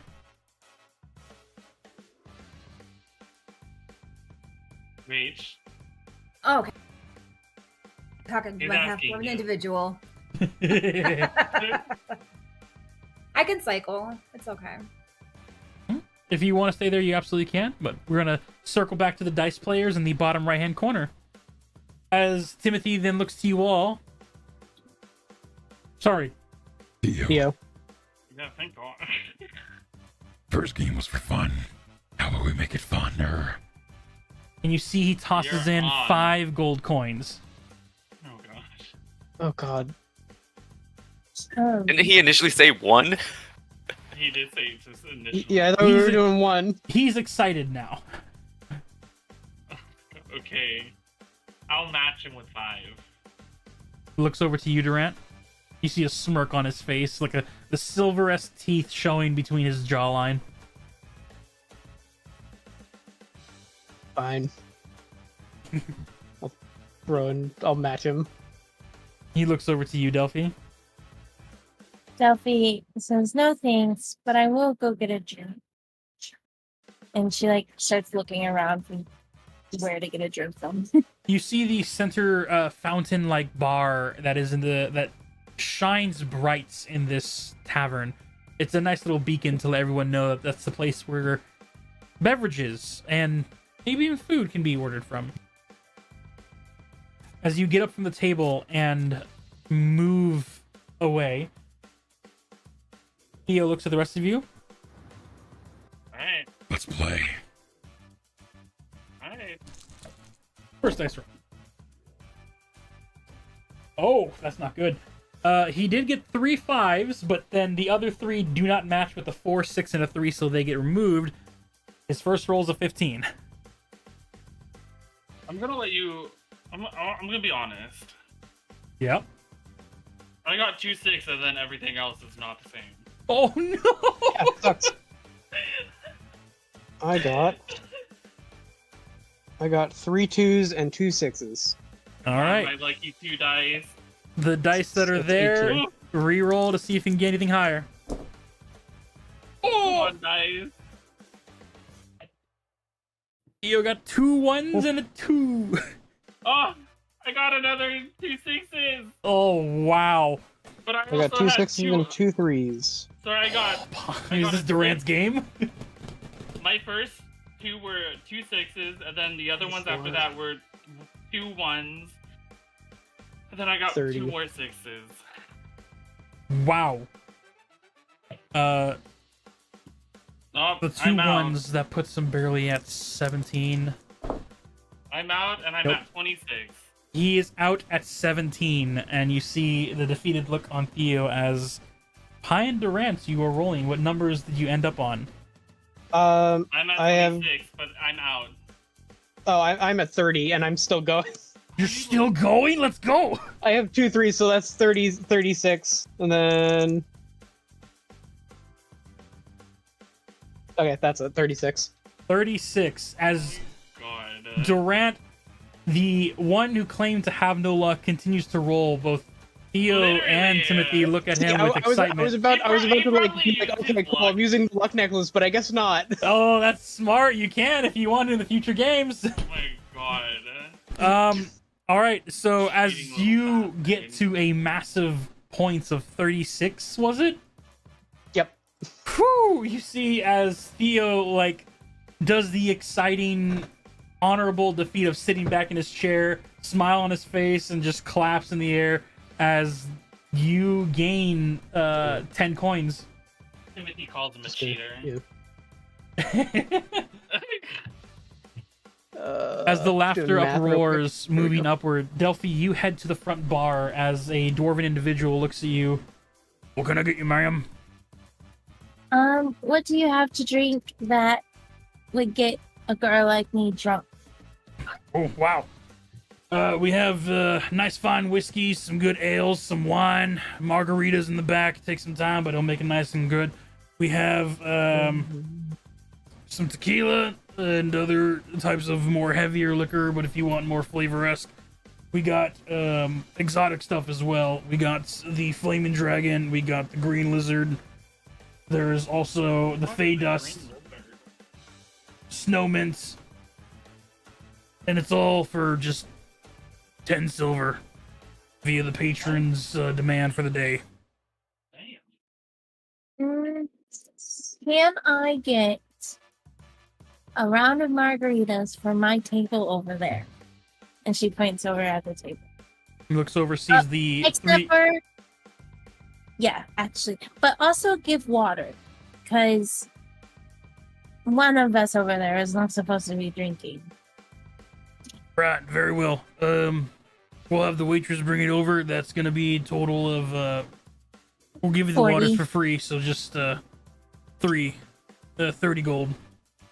Or sorry, silver, 30 silver. I've been drinking a little Isn't it- myself. No, I mean, I still want to get the one that's not supposed to be drinking a drink, or he'll probably be very angry that I brought over alcohol and none for him. So that it'll be 4. Alrighty. 40 silver. Okay, I just want like a pitcher of water so that way we can keep him from getting, too white girl wasted. As you look over and see the dwarven individual look to one of the ladies. Marilyn! 4 rounds over there, margaritas. Bring a pitcher of water. Sure thing. See her go over and begin to pour different types of drinks together, making a nice concoction, and then filling up a pitcher of water, balancing it on one hand, and you see as she walks towards the bar, you think she's about to walk into it before you see her body morph through the wood and come out through the other side. As she begins to walk towards your table after a few minutes of partaking of getting the drinks together. You pay the 40 silver to the you pay the 40 silver to the dwarven individual. He gives a slight head nod of appreciation as the drinks are brought to your guys' table. As a round of margaritas and a pitcher of water is placed before you with an extra 4 cups of empty glasses. And the glasses themselves are chilled to the touch. So when you pour the water, it'll be nice and cold. Delphi, before walking back, thanks the man, and then when she gets to the table, she also thanks the lady, and everyone's given their thing, and she puts... Is it a pitcher of water, or is it just glasses of water? I thought you asked for a pitcher of water. It's a pitcher of water, but she brought cups to pour the pitchers in, and each of these cups are cold. So that when the pitcher is poured, the glass will still keep it cool. Ooh, they're chilled glasses. Okay, when she puts down the pitcher after filling the cups, I move the pitcher over in front of Theo.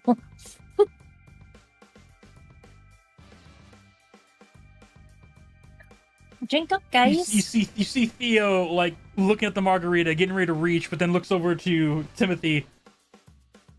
Timothy's shaking his head. One drink. Just this one. Just this one. I'll take it. Just this one. That's why I got water too. You see him take the margarita, but lifts it towards you, Delphi. I'll take this as well. And he just takes a nice small swig, not wanting to take it out. immediately, even though you know with his size he absolutely could. But as the fun night continues, we go back up to the individuals on the rolling of the marble. What numbers do you guys have placed, as Alien will play it a little more safer and just go for... Oh, that's a horrible flip. There we go. She'll go for black this time. I'll just go with red. Just with red. All right. Okay. Are you joining this time or just watching? I'm just watching. Okay. Comment section calling them witches. You have no proof. One of you.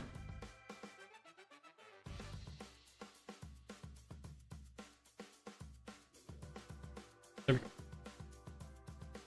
All right. As the you guys only have to worry about the colors now, but you see the other individuals. I'm gonna be right back. Okay. One individual puts it on black 11, as the other individual puts it on red 18. First color, as a marble lands, it is black. The dice number, black 3, as you see Alien like do almost a fist punch in the air, as she will add 2 gold to her 5 that she won. You lose another 5 gold, Valindra. Yep. And you see the entire table loses their money as well, as no one got black 3. Excitement and joy comes around the neighborhood as we move over to the blackjack table. Ready for the next round? Yes. Let's go. First card's given to you. You were given a 2 and an ace of clubs. 2 of hearts, ace of clubs. Okay, I'm back. Welcome back. Nice. Thank you. You see as the half-elf is given a 7 of diamonds and the other card is still face down. As the house is given a jack of clubs. Oh my god. This is cheap. To be clear, can they see both of mine or no? They cannot. They can only see one of yours, which they only see the 2 of hearts. Okay. The dealer looks to you. Hit or stay.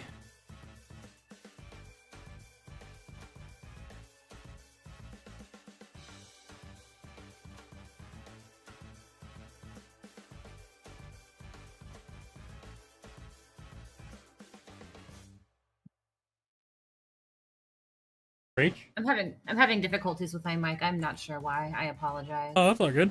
We're here for the fun, quite literally. Hit. So card goes down. It is a 3 of diamonds.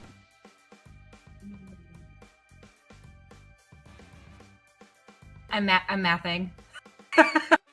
You either have as aces and left. It's gonna have to be 1. Okay, so it's 6 currently. 3, 4, 5, 6, 7. Because it's a 10. So 10, 13, 14, 15, 16. Because the house has 10, correct? Yes, house has 10. So it's 16. Or is that just my hand? This is just your hand. Okay. That's your hand. Hit. 5 of diamonds.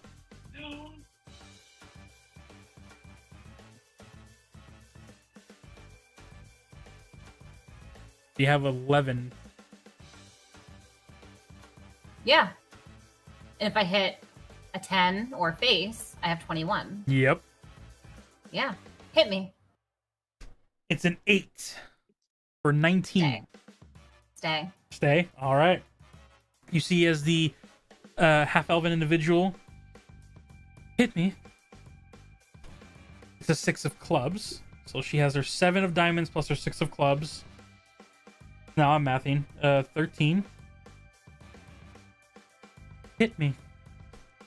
Plus a 3. Ooh. That's a gamble. I'm gonna flip for her to see if she wants to take that risk. She ain't getting no fucking inspiration out of the house. Oh. She will lose confidence in her face and decide to stay. Flipping her card over being a 2, she will have a grand total of 17. Wait, 13, 16, 8, wait, 5 plus 13, 5, 6, 7, 18. Yeah, she'll have a total of 18. A glare of confidence. Like, come on, you got this.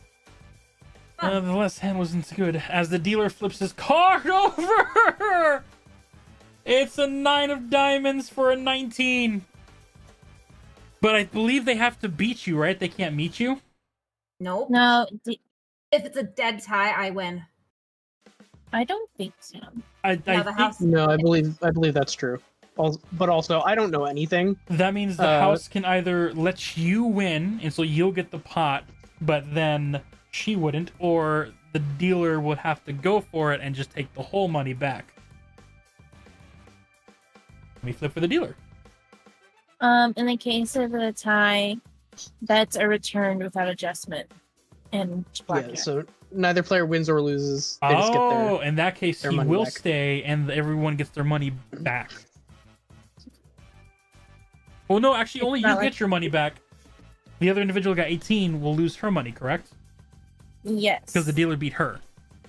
I believe so. Yeah, so you get your gold back. And you were able to survive another close call.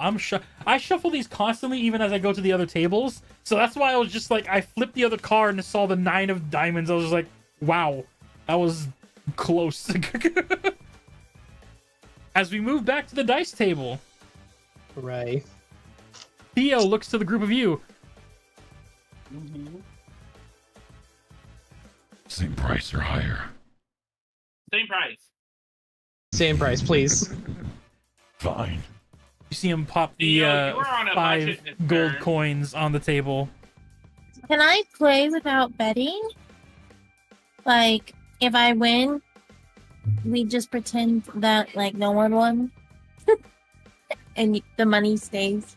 Like, I won't take money? You hear in your head a funny voice of, "Where's the fun in that?"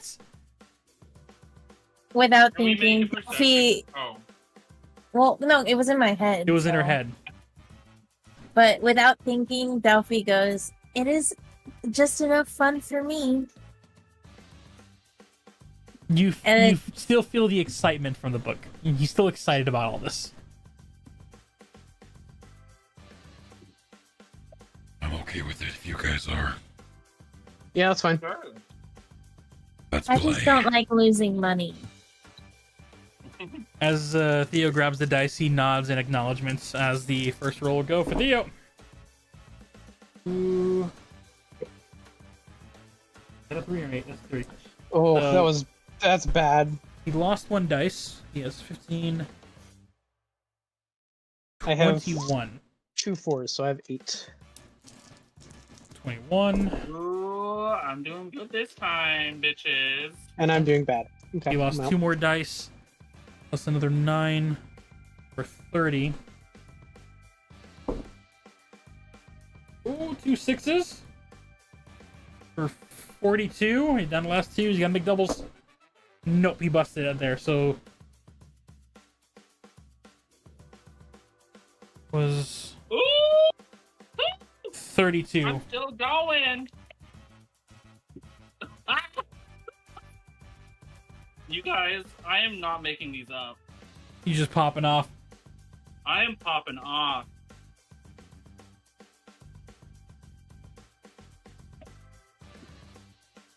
Let us know what the final results are. And Delphi, what's your number? I'm down to 2 Well- more dice.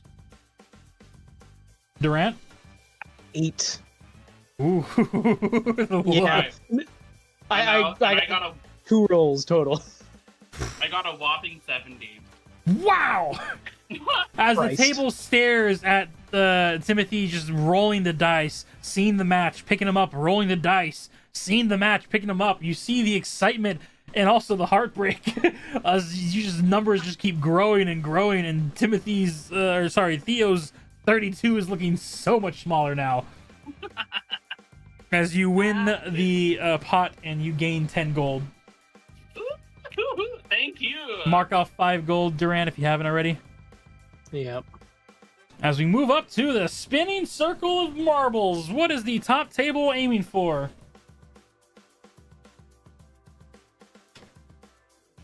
Black What 10. happened? What happened last time when I missed it?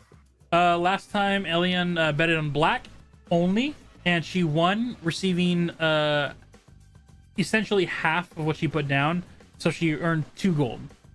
Okay. And this time, she is betting red. You said black, what number? 10. Black 10, alright. And if you get it spot on, you get double your earnings, so just, it's a lot harder to hit, but it's worth it. Alright, as the marble spins around, it's gonna land. Color is red. Red 9. You see as the other compatriots get upset. Elian and the green-dressed individual on the top of the table, who both just betted on red, get their 2 gold apiece with a smile on their face. Elian would look to you, Una. Oh, what do you want to play? Oh, it's been fun. You can keep playing. I'm not looking to gamble tonight. I just want to hang out with you. Well, we actually brought our friends here, so I kind of want to also hang out with them, you know? Okay, we can go hang out with them. Lindra backs away from the table.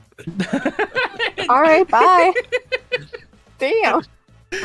As Valindra goes back into the crowd, Elian begins to make her way to the dice table with the other friends. Okay. Villager's going to grab another drink. All right. And then going to go to the friend's table. Awesome. You guys will circle in. As that table is getting close to full, not entirely full, 1 seat available, we move back over to the blackjack table. Ready for another run? Ready as I'll ever be. Oh my. First card, a 9! Second card that no one else can see is a 6 of diamonds. You see from the half-elf, her top card is an ace of... I keep calling it clovers, but it's not called clovers. What's it called? Clubs. Clubs. Ace of clubs. And the other card is flipped face down. The dealer will flip a 7 of spades and 1 card face down. You have a 9 of spades and a 6 of diamonds. I'm going to look at them very confidently. Very confidently. And with like a snarky kind of smile on my face. Stay. Completely fucking bluffing. Do you have Stay. a dice? I do not. If you need me to, I can roll. If Timothy can roll for me, that would be awesome. I do not have a dice. Roll a d20. This character, because I have the NPC chart right here. This character actually for deception has a +7. Okay. Jesus. 13. Total, or with the add 7 to the dice? Dirty 20. You see the dealer begin to like slightly sweat and thinking he knows that's she definitely might have a 10. I gotta be a 19. And that imagery of his mind sweating, then he looks over to the other player as the other player smiles and also stays. The first time you've seen this player smile. As the dealer flips his card over, it is a 2 of clubs. So that's only a 9. Hits for a 5 of clubs for a 14. Hits for an ace. You'll have to keep that as a 1 for 15. Hits for a 9. That's a bust. Right? Wait. 7, 8, 9, 10, 11, 12, 13, 14. Oh, yeah, that's a 23. He busts. And as the elven individual flips her card over as you flip yours, you're 16, and she has a 10 of clubs, having a perfect 21 with her ace. Oh. I look over to her and I give her a smile. Well done. Well, She- And you beat her ass. Looks back to you with that same smile and, well, thank you. I shove the pot at her gently, politely. Well No, deserved. you have to roast it. Now kiss. Now kiss. Now. You know, nobody's ever called me on my bluff before. I like it. Another round. That sounds like fun. All right. Mind if I buy you a drink? Dirty margarita will be nice. You see her look over to the dwarven individual, and without leaving her seat, you see her take out a small metallic wire, and she whispers something into it. The dwarven individual's head perks up, looks over, then scans your table, gives a nod, looks over to one of the girls, and gives an order as the lady closest to you makes 2 order glasses. Takes about a minute before she then walks and morphs through the counter, bringing over the drinks requested, and you see a small glass of a very fine blue drink with almost crystalline-like dust inside. As the waitress hands you the drinks and then moves back behind the counter. You see the half-elven individual lifts the glass to you. To the next game. To the next game. All right. Annie up. Moving over to the dice table. Sorry, sidebar. Is Mhm. Rage flirting with Umbra's future wife? No. No. That's This what I does was not thinking. bring Is that my future second wife in disguise? I feel like it might be. Are you okay? She's So two worn a things. disguise Two things. before. One, are you guys paying attention to that table? No. I will this now. Is side- I- this is As sidebar. soon as I heard that voice, Una's attention snapped over. You hear the voice of an angel, and you just head snaps. This alien looks at you like, I have a Excuse question. me, Angel? Are you an alien polyamorous? They're working on it. No, And then you don't get work. caught. You don't know how this works. Split your throat. as Wait, what alien- is the name of this individual I'm flirting with over there? do you ask for her name? My future I second did not wife. yet. When we get back to you, if you wish to ask for her name, she might just give it. Who knows? I'll keep it in the back of my mind. I'm Feel gonna free roll to come up with a name perception. for your character if you wish as well. Okay, but if you look at the map, Umbra, the place where you are at sitting, there's a giant wall right Do you there. see how big my ears are? I have good hearing. Yeah, well, I'm about to cut those ears off. You can try. As you guys are at the table getting ready, a heated stare down as Alien looks at the rest of you at this table. She takes a seat, sees a set of dice, scoops it up in her hands, and is almost very playfully mad dogging each of you. Girl, I just got 70s over here. You better bring your shit prepared. What I heard is that you're willing to bet 10 gold. I'm willing to pay 10. Theo has a grin on his face that begins to grow. Yeah, fine. Duran, the holy man in the corner. Yeah, fine. Alright, let's get these rolling then. Delphi's just sipping like on the margarita, like pretty much nonstop, like looking around. You can see that she's kind of getting real tipsy, and she just mumbles through the straw. I'm still playing for free. Alright, are we rolling You or see what? that this doesn't bother Elian at all. No, yeah, everyone roll. It's playing. Oh, okay. Oh, that was close. I lost Yeah, I'm two using dice. my I'm using my fucking luck bullshit. I would like you, because you're using the necklace, right? Yeah. I would like you to make a sleight of hand check. Oh god. Which I still have all 6 bitches. 16? You beat everyone's passive perception. As they are Alright. focused on their dice. This is gonna be worse, isn't it? Yep. I Yeah, it still is. have 6. I still have 6 dice, bitches. Oh no. Theo dies at 12. And now for Alien. And I die at 8 again. What? Okay.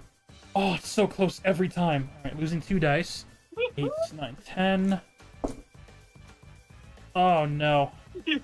I lost 1 dice, bitches. 14. So Delphi finishes at 20. She got 2 rolls in, and then while everyone else is still rolling and stuff, and she's still fucking deep in this margarita, she looks over at Una and says, "You should play for free too." You see as Delphi's cheeks are getting a little Fuck blush. it, I'm in. No. still Alien going busted over at here. 13.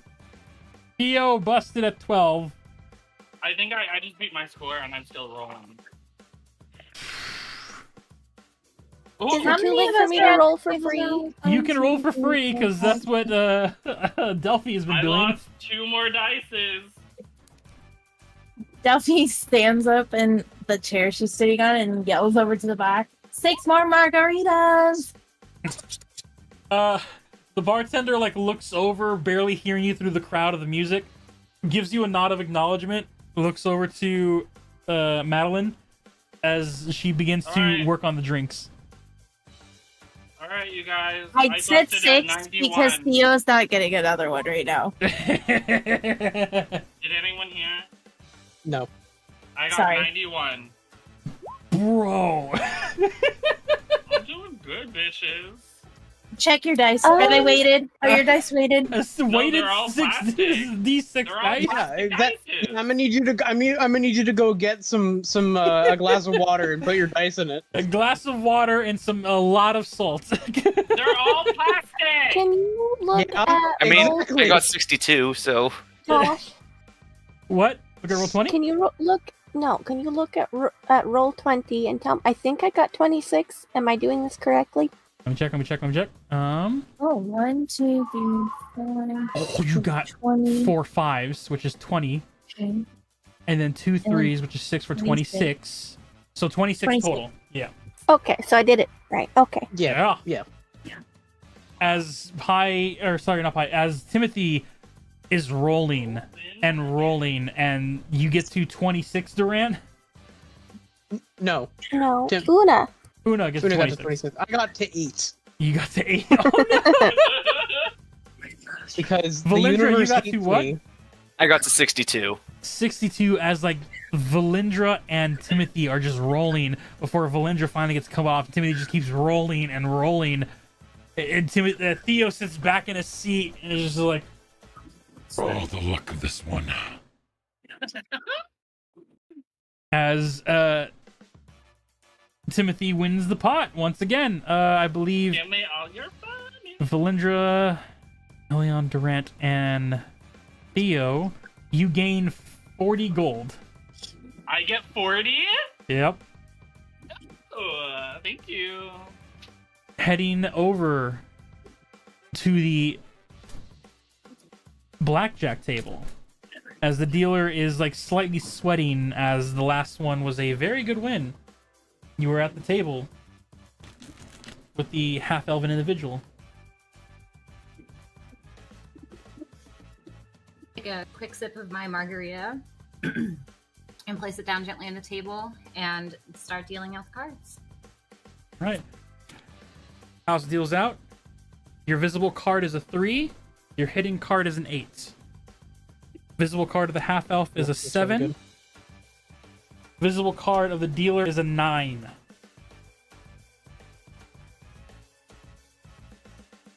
I'm gonna give both of my current customers, if you will, a nice little smile and glance, and as politely as I can, I'm gonna take a quick hit. The dealer nods his head, lays down. You have a 6. 17 total. Oof. But they don't know that. They only see the Don't 6 and the forget to 3. get her name.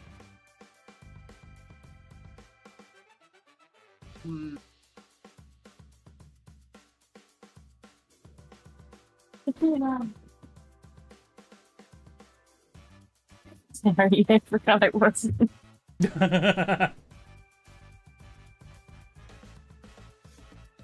Right now, they only can see the 3 and the 6. They do not see your hidden gate. I know. I'm trying to judge whether I should hit. So I don't like 16. 17. Yeah. It is not a good number. It is not. I'm gonna bluff. Okay. Someone go ahead and roll a d20, and you'll be able to add 7 to that.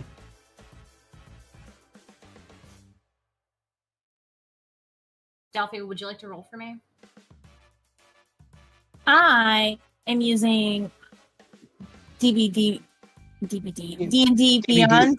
Using Dead by Daylight Beyond? Dead by Daylight I'm Beyond. using D&D They did Beyond. They did And do a so- D&D collab, so why not? You do not want me to roll for you. Here, I'll roll. I can tell you that right now. That's a 25.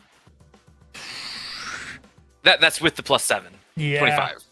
You stare at this dealer, and you see the dealer once again going, like, without saying anything, the facial expression goes to you, oh no. Looking over to the other half-elven, and the half-elven individual, same smile as before, only showing a 7.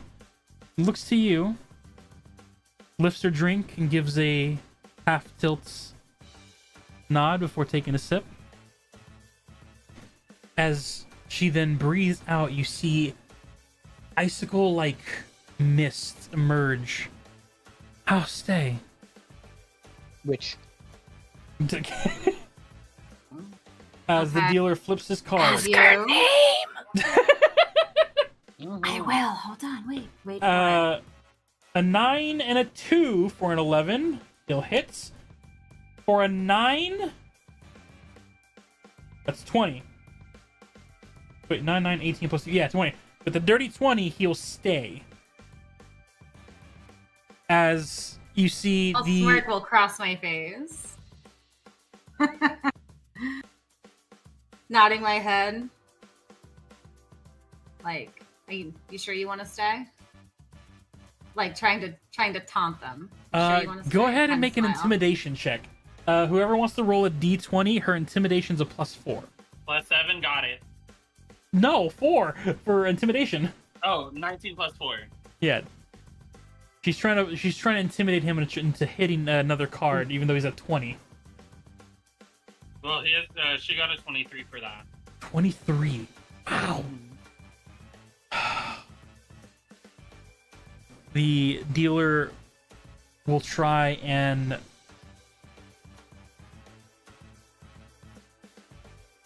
No. Yeah, he it's too much of a risk. He's already lost too much.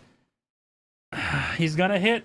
I'm gonna put this next card that's gonna be on the camera is gonna be from the top of the deck and what he shows on his pile. Okay.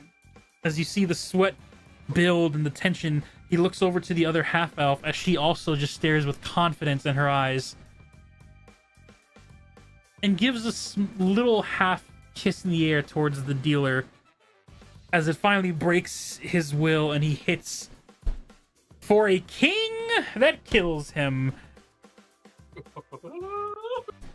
You see his head gets hung low a little as he looks over to you, expecting you to reveal a number that will get to either 20 or 21.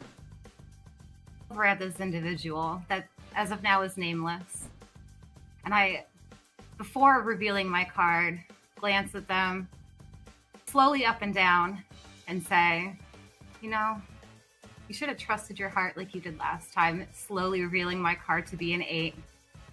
And As you would've reveal your won. card, the dealer looks at the cards, shocked expression, as the half-elven lady chuckles to herself. Oh, wow. Great minds think alike. As she They really reveals do. a jack, which gets her to 17 as well. Cool. Wow. as the dealer pays up both patrons. And you see him lean his head in to the left, almost like listening to the wall. He's cheating. That will be all for this table for the evening. Please feel free to join from any other table. I must Oh my talk God. to the upper management. He's getting fired. He's getting killed. As he packs up the cards, leaves the deck of cards on the table, and leaves the table, politely moving past, Oh my God, he's gonna die. and is heading towards the back roomway as he meets the bartender, and you see the bartender points to the right door. His head Great, hung you just low, murdered a man. Oh my God. and We goes, need to stop this. We need to stop this gambling center. as he Is there- goes is there through a work- door and closes it behind him. The music's still playing, still lively. As the lady next to you collects her coins, takes the cards, and begins to haphazardly shuffle. Not much skill in the shuffle. Standard, just mixing the cards halfway in. No bridge, no flop.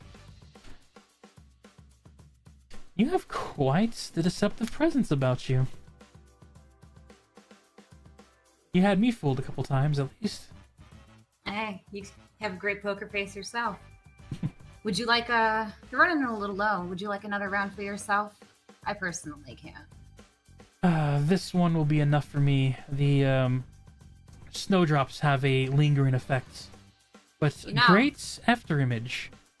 And you see as she breathes into the air, it's almost like a breath of winter frost leaves her mouth. You know, I can talk to the bartender and they can make one that tastes just like that. Won't, be as strong for you. I would like to see you hang around the table a little bit longer and be able to play just as well. As she takes the cards Waiting for it. and hands the cards to you. I don't mind playing a couple friendly games. And if I order this drink, who should I have them deliver it to? Make a persuasion check. Character's persuasion for this one is a 4. Okay. 12 plus 4.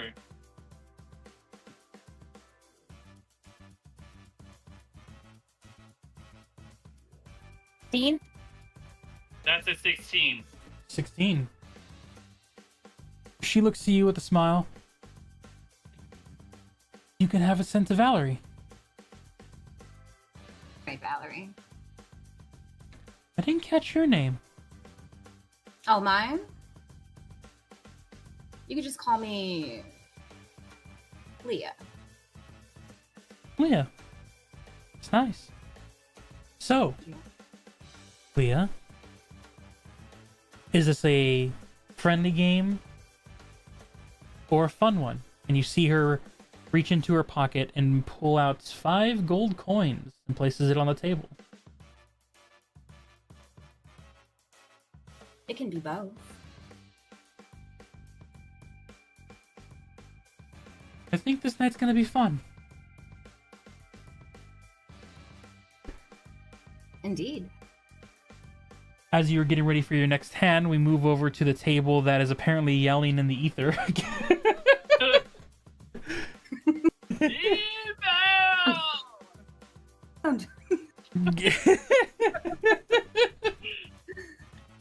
As your group is at this table having fun, standing there excitingly, getting ready for the next set of cards to be dealt.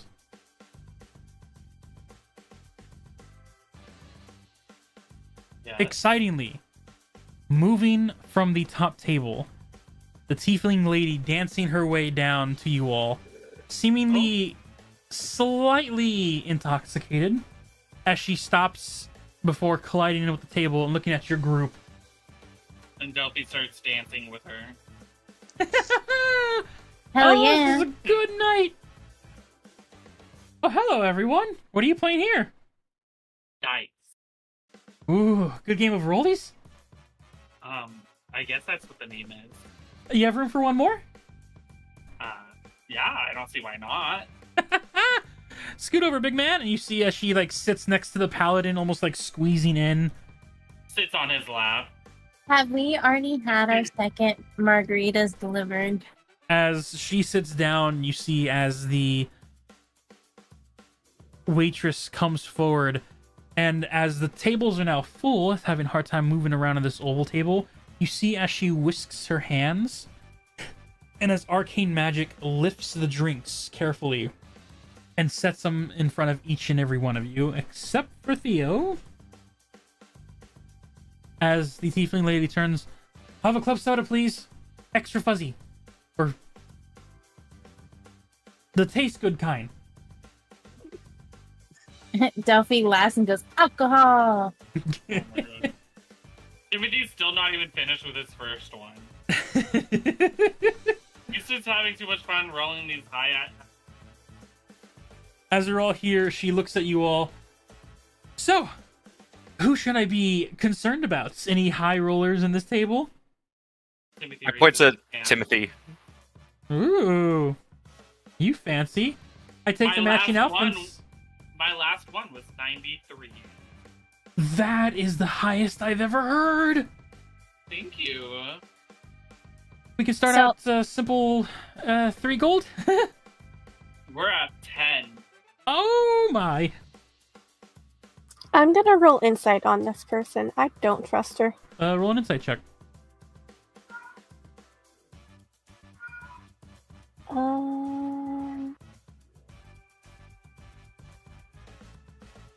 I don't know what I rolled. It's hiding it from me. 13. You rolled a 13. Thank you. You're welcome. Yeah, you got 13. As you There we go. a 13? Yeah, it was a 13. I didn't have the pop-up thing. I was just testing. I rolled something else to test and it showed up. You look at this tiefling and you see a jovial-hearted individual. She's like just genuinely having fun. And after hearing the number of like 90 something from the human individual in the back corner, dressed immaculately, you see she is genuinely nervous, but in too much of a happy high to back down just yet. Alright, let's get this going. She looks over at the two that are similarly dressed. "Are you and the Dragonborn individual a couple?" Is she asking me? Yes. Oh, yeah. You guys look adorable. It is I look over great. at Theo and I wink at him. Theo, like, haphazardly, happily does a shying grin, acknowledging you, but like try not to give too much tell to the tiefling lady that just showed up at the table. As she looks to the table, "Okay, 10 gold. I just won Hell close to that yeah! much at the last table, so sure. We love it. I can lose it here. You guys seem like nice folk." She You're puts ready in to lose that 10 gold. 10 gold. Anyone else also jumping in betting. this game? I am. Yeah. Before you guys start the game, Delphi, like, kind of, like, laughs. And, like, not in, like, just, like, in a drunk way. Not in, like, any kind of, like, flirty way, because I know what you guys are going to say. But she says audibly to where you guys can hear her, but she's clearly not talking to any of you. She says, "Wanna dance?" And then picks up the book and starts dancing and, like... I'm gonna look at her like she's insane because she is. Una is gonna stealthily swap Delphi's drink with some water. Okay, make a stealth or sleight of hand check as Delphi grabs the book. If you guys could see the inner side of this book is like sitting on its arcane webs watching the game excitingly before Delphi speaks to it. "You want to dance?" And he goes, "What?" And he just gets like swept up off the table, losing sight of it as he's now dancing with Delphi. He's like, oh, just being I got a spin- 16. With the 16, you happily trade out these margaritas with the ice glass water that was at the table with the picture of it. I think she's lost it, you guys. She She's a looks little like she's having toasted. fun. She's over there dancing with a book. Like, excuse you? While dancing, you guys can see that Delphi is talking quietly to the book too. She's talking to it now, you guys. She only had like 2 drinks, right? She's little Has a though. really low She's small. tolerance. Wait, She's is she in small. her fairy form or human form? She's in her but human I'm form. 5'2". She's still small. She's a small human form. Okay. On a side note, And she doesn't drink hard liquor. The only thing she ever really drinks is wine made from berries, and that's not. She's lost her mind, you guys. as the She's a little toasted. as the tiefling That's lady an looks at her, understatement. well, she knows how to have fun. Sure. Now let's She- roll some dice. She begins breakdancing on the floor. I just see her cycle.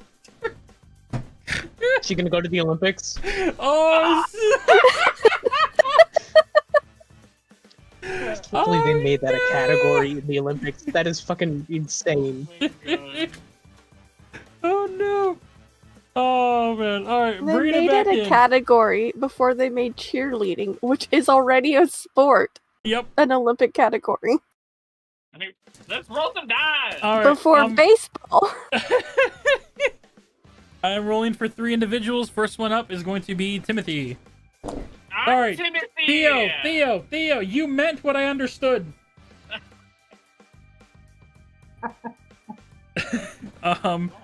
4 times 3, that's 12. I'll play for free again. Okay. Girl. As you start rolling dice, the tiefling lady looks to you like kind of confused. Did she pet whatever? And she goes back to rolling her own dice. Yeah, just roll your dice. Don't pay attention. I still have all 6. Nope. Theo is Alright, out you at rest. 14. I'm gonna use my lug necklace again. Make a sleight of hand check. Mm-hmm. Oh, Alien lost 4 of her dice off the rip and is currently at 10. I'm still Can I use- rolling. I have all 6 still. 14. Can I use my luck die to reroll the sleight of hand check? You're just using your third luck on the gem. You're just rubbing. God. You're like it's a prayer medallion. You're just constantly rubbing the luck necklace.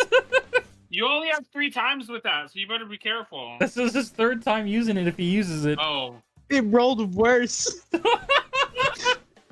Okay, so that's a 4 for stealth. You're For sleight of cheating, hand. Timothy yells out.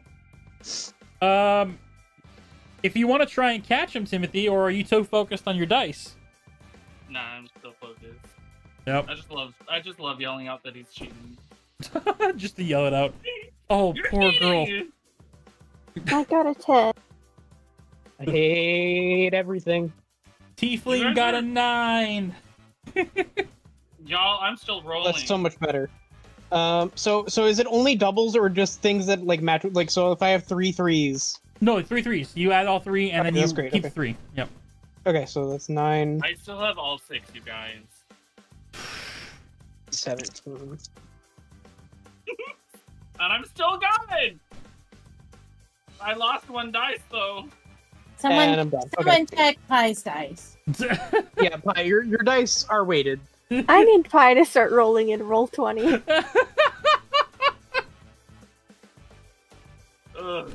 I'll stop there, though. I don't want to ruin your guys' night. Another 98. No, I got 119 that time. Jesus. Yeah, dude, your dice are weighted. I don't know what to tell you.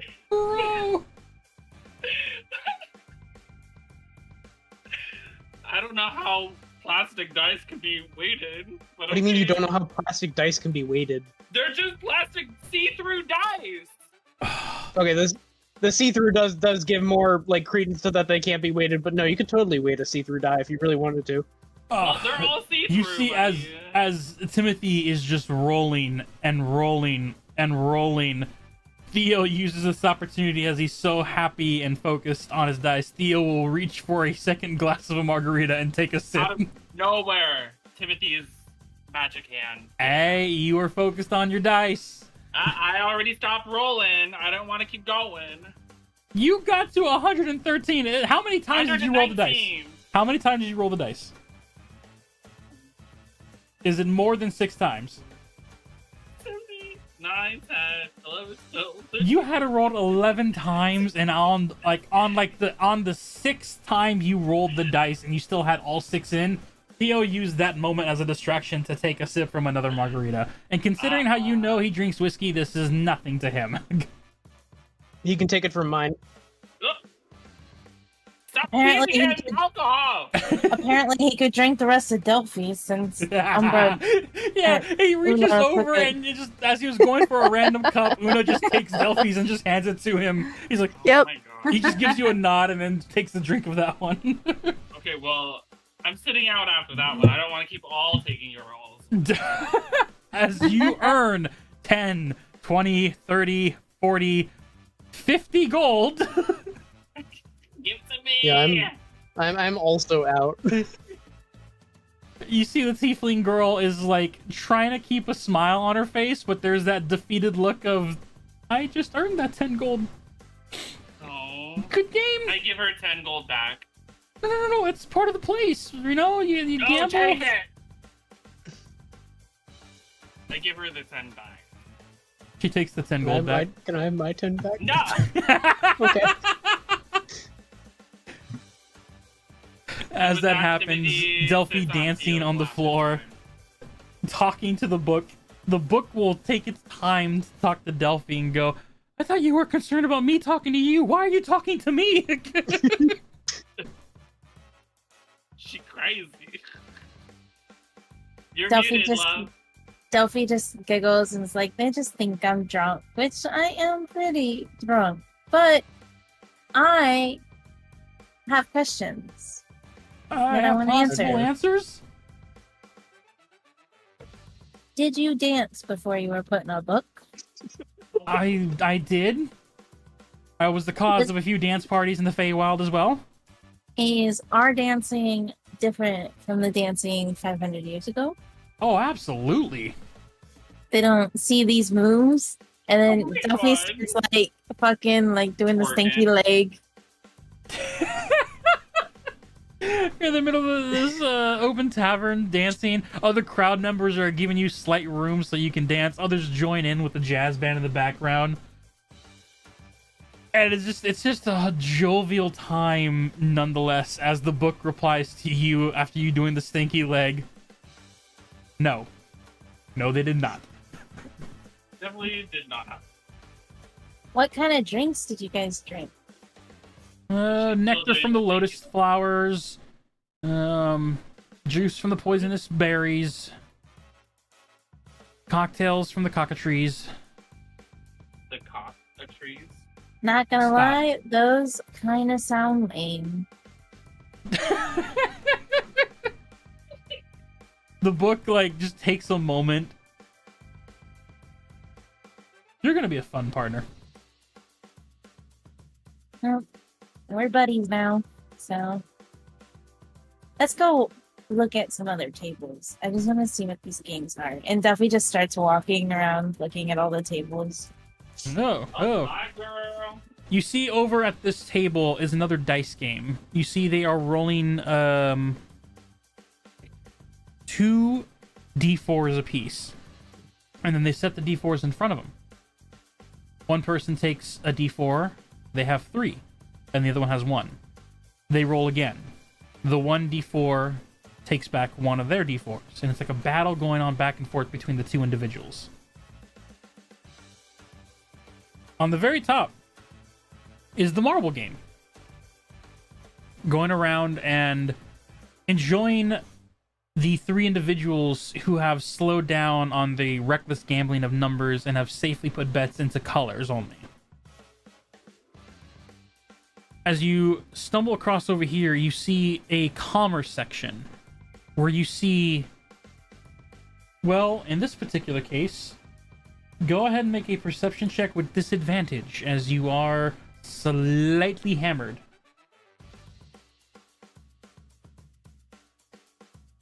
Six. Couple of people hanging out near the fire. Some look intimidating, but they're minding their own business, having a good time. How dare they? They continue circling around the area.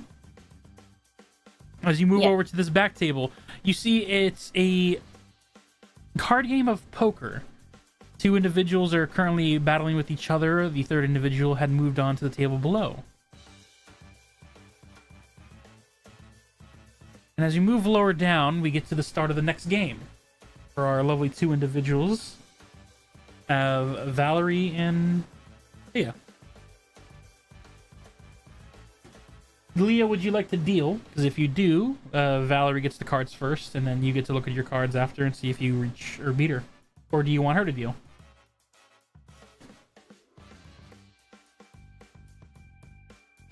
Rach. Yeah. Can you hear Oh, me? I thought There it I is. thought You're you really didn't hear. quiet. Yeah, That's your we mic. can Yeah. now. I moved my mic thinking it'd be better. I'll put it back. It's all Put good. it back. Sorry, it's just sometimes, even we do it. Sometimes we don't realize we We're need to muted. talk. Yeah. No, it's definitely not muted, but I thought a better position would be helpful. I guess not. I was wrong. I'm always wrong. It's fine. Oh, shush. We're here enjoying the fun times. Dramatic, so dramatic. Am I the drama? You are. Yes. Me? I don't know. Valerie's here with the big smile on her face. I look at I'll get your float. Valerie. Play some cards. I look at Valerie and I say, "Well, apparently you have the lucky hands tonight, so you go ahead and deal." Okay. You see as she shuffles haphazardly. Get rid of her. She's cheating. Cheating on me. Delphi Yeah, she is. and Leah, I would like you to make perception checks. Delphi with disadvantage, because you're drunk. You pretty much have disadvantage on skill checks for the night until you sober up. She's shuffling them because I have a feeling, not off the record, of what's going to happen. I'm going to look over towards the bar and order that margarita as previously talked about. Okay. I'm going to wave down the bartender, giving him like a secret code because I ordered a dirty margarita. I'm going to kind of like look at him, give him like a little hand gesture and point at her. No, I See got a him nod. 10, but someone needs to roll for Rach perception. Roll perception for Rachel. What's her perception plus? Her perception is +7. Damn. Her two She's skill got a sets are 19. deception and perception. She's got a 26. With the 26, that haphazardly card shuffle, you see in a quick split seconds, two cards get shuffled in the third and fourth slots, which would go to the dealer. Which is now Valerie. Got it. Cheating bitch. As Valerie deals you first your hand, visible card is an ace, hidden card is a 7. Her visible card is a jack, as she has a hidden card. I'm going. Now, does Valerie also work here? You have to figure that out. I As don't you know that. look at her That's demeanor why you gotta figure. and look at the crowd around you, Do I work here? Do I work here? you do not. So this was a nice little fun vacation time for you, away from your adventuring time, Okay. earning some extra coin while also having fun. Plus, worst case scenario, if you do go bust, you get free buffet and drinks as what's the word? Consolation prize. Consolation. My brain kept on saying condemnation. Is like, that's not it. That's really no, not that's it. not right. Yeah. Consolation. So it's a somewhat of a win-win. But out of all the staff members here, just like the dealer before and the ones across the tables that actually control the game, the in-house, they have a specific set of a brown-like uniform with a blackened shirt inside. Y'all, And she does not have that uniform. She is in a decently sized, almost like a suit dress. The upper has like a suit-like fixture to it that has drips down to where a skirt-like form goes, and leggings fall underneath with decent, almost stiletto heels on. Look towards that back door, because I do remember, I think, didn't she secretly like or shuffle the cards when that happened with the dealer? Or no? Or did he just quit it right before that happened? Refresh my memory. What she did is that she bluffed him the same way you did. She didn't actually touch the cards herself yet. The dealer seemed just to be as shocked as with her poker face along with yours. Okay. They didn't seem to be working together. Okay. Seeing what I saw and having this feeling that I do,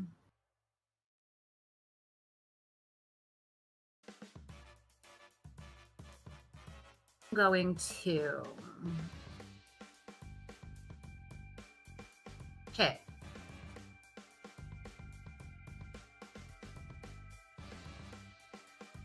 You see as she looks at you, her eyes curl up with curiosity.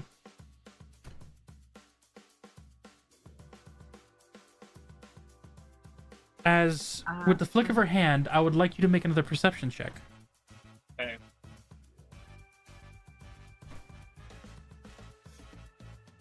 I got a natural 20. A nat 20 for... Yeah, and then we do have that +7 for perception, right? Yep. 27. You see as a quick sleight of hand, and it looks like she draws from the top, but she actually draws from the second card, giving you a 4. But I caught that. Yes. Mm-hmm. Okay. You say you're from? I'm actually from... Let me look at my notes real quick.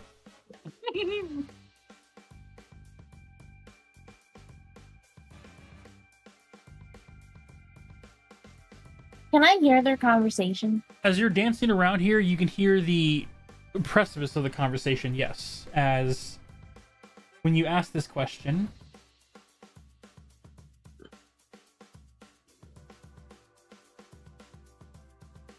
Hopefully this is the right one. Nope. Oh my god. Not the music changing. You see a small smirk come across her face. Oh my god. I'm technically not from around here. Where'd you say that you're from? Recently moved in from the Feywild. Hopefully that's not too much of a worrisome matter.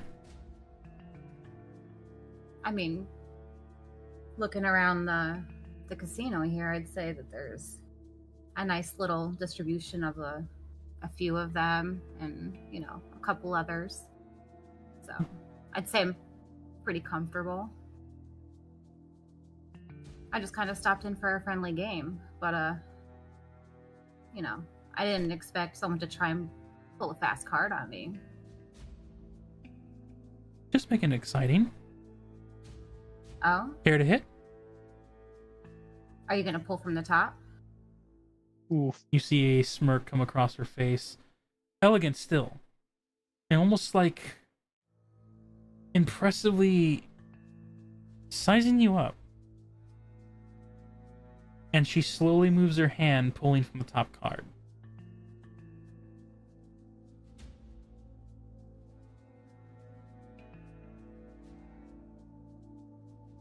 Oh my god. And drops a 9. What does that give her? 21. Oh my god. You want to show yours? She reveals a jack and a 10 for a What 20. does that give her? Oh my god. Wait. What You're does very that mean? perceptive. Playing cards a long time. I see. What kind of business do you like to run? Adventurer? Partygoer? Call me a jack of all trades. Oh my god. I could use someone like that. Interested in doing dirty dealings. I wouldn't call my dealings dirty. You did me dirty. By all means, who would call this dirty? You just won. Now. After I called you.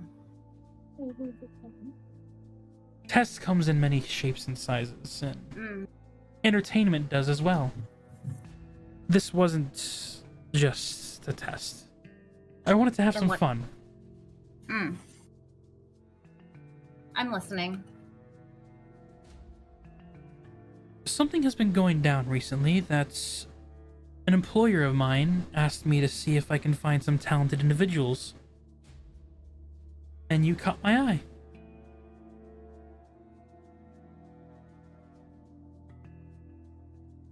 She sets the deck of cards on the table.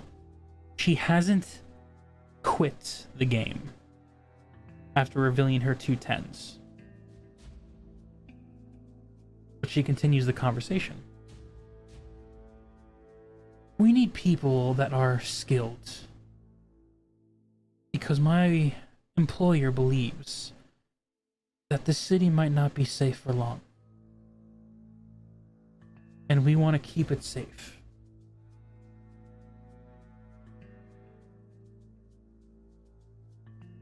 What makes your employer feel like the city's no longer safe? Let's just say she has contacts, people that love to dwell in the darkness.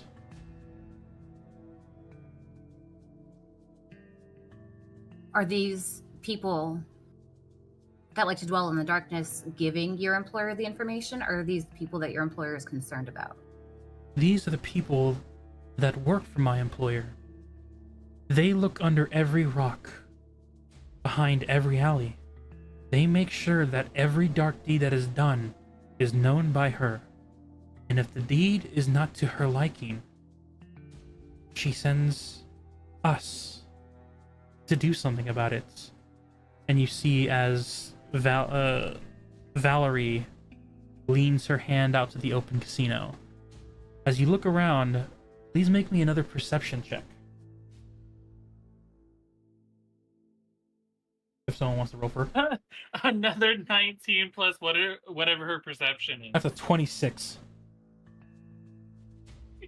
As she points her hand out, you look, and across the table, the waitress that is at the bar getting ready to serve drinks more looks over quickly to Valerie and then to you, gives a smile of acknowledgement, continues her work. Seen Glare further back at across. them. I glare back at the waitress because she still hasn't given Valerie her drink that I ordered. That is true. You look further across, past the dwarven individual who's still just cleaning his cups, almost unaware, to the other dealer, the in-house dealer, across playing dice. As he then almost catches Valerie's motion, gives acknowledgement, looks to you, nods his head, and then continues back to the game. You look up. The hooded figure at the bar turns around, back turns, shouldn't have known the gesture, but still turns, cloaked, figured, gives a nod of the head, and then continues back to the conversation. I slowly give Valerie like an uneasy look, as if they have some sort of unspoken bond.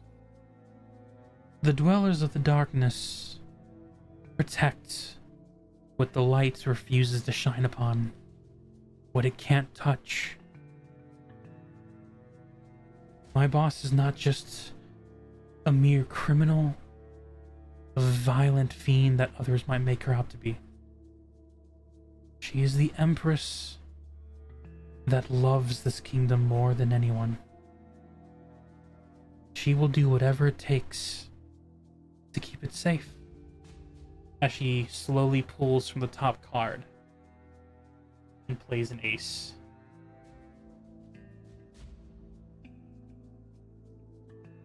You are skilled, and we would love you on our team.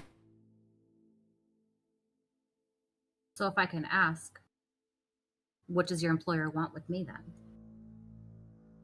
Specifically. Your perceptive skills and your deceptive nature in looking in on some individuals who are being misled by a foolish king.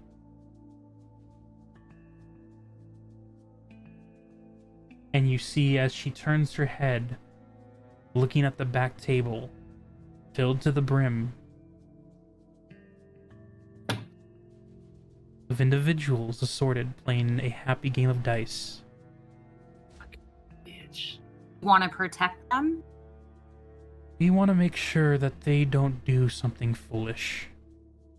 Protect them, yes, but keep our city safe, most importantly. The tiefling is not one of us.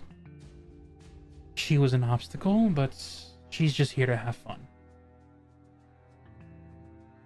It's the others that we would like to keep an eye on.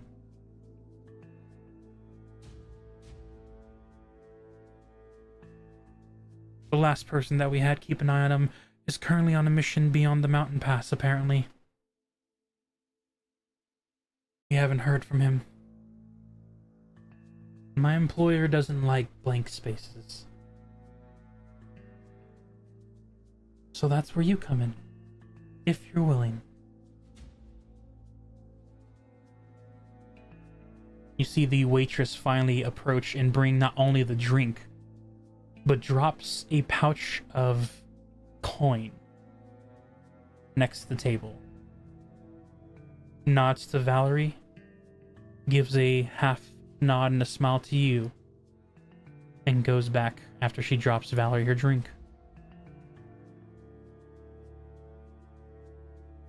We're willing to pay. One moment, please. And I wave the waitress back over. Morphing through the table, heading back. Yes? I'm gonna need another round.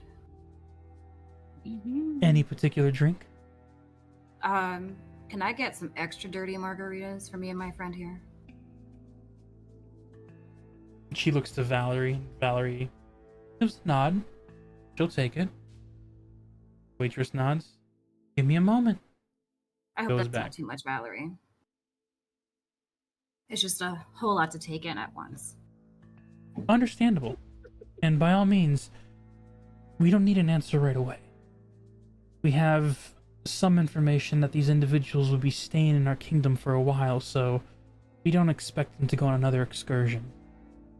But if they were, we need someone to be able to keep an eye on them. You don't have to be their enemy. You can even be their friends. Do you have anybody currently keeping an eye on them? We did. The Empress had her most loyal pets with them.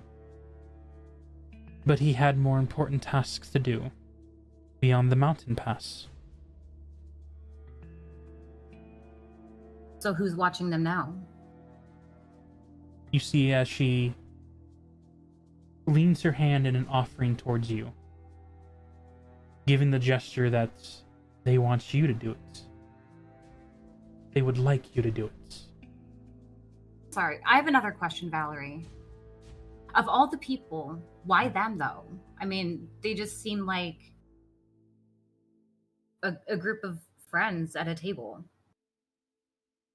Like, of all the people in here, why not the guy at the table behind us? Or, I mean, I'm just curious. Why them though? They don't look like much on a first glance. But let me give you a roster. You are looking at a noble elven archer. One who is not only part of an elite force for the city kingdom, but tasked with defending another royal and very important individual. You have a holy knight, whose duty and mission is not only for the lord he serves, but for the individual he protects. You have a florist, a fey nature like myself, and a poisoneer for my empress, a supplier. You have a detective of the Adventurers Guild, very wise, one who we have had a hard time hiding from, but we respect her for it. And then the two important ones. You have a fairy fey princess and a noble prince fairy. Their fey powers are what the Empress are trying to keep out of dangerous hands. Dangerous hands. Like the Dragonborn. Whatever. Dragonborn. The individual sitting next to Timothy, Theo, a dragon-like humanoid creature. Silver-like skin that can be mistaken or called platinum. A smile to his face, a gentle soul it almost looks like.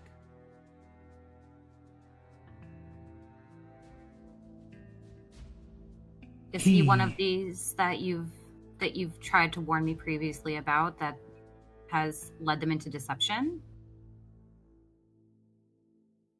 He is one that brings a danger to this whole city. According to the Empress, he has refused to do what is necessary, which has put this whole city at risk.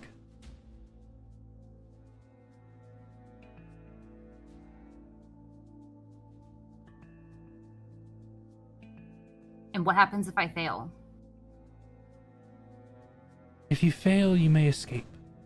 Go back to the life you lived. Avoid them. Blend into the Adventurers Guild once more. Like I said, you don't have to simply be their spy. You can be their friend. We just need someone to make sure that not only the two fairies remain safe and out of dangerous hands, but that they also don't do anything foolish that'll put the city in danger.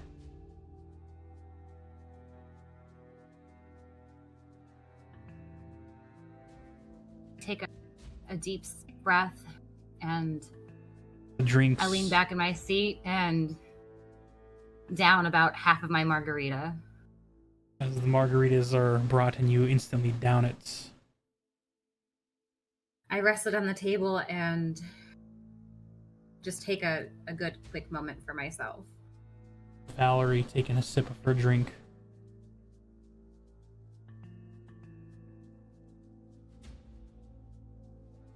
You don't have to answer right away. We have about a day or so. And when I've made up my mind, how How do I find you? Come back to here, to the Obsidian Rock. Head to the very back where the campfire is. Talk to the dwarven individual, the female with the mug. And she points over, and you see on the very top 2 massive, intimidating looking individuals. A bugbear who was roughly around 6'7", 6'8". A female half-orc covered in metallic armor, roughly around 6'5", 6'6".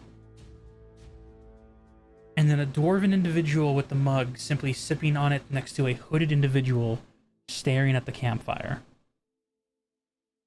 Valerie points over to the dwarven individual with the hats. Speak to her and let her know that you are wishing to make sure those that dwell in the dark do not disturb the light. Done.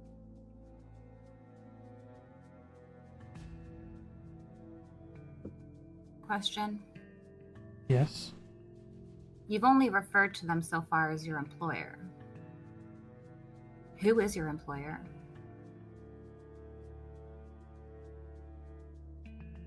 My employer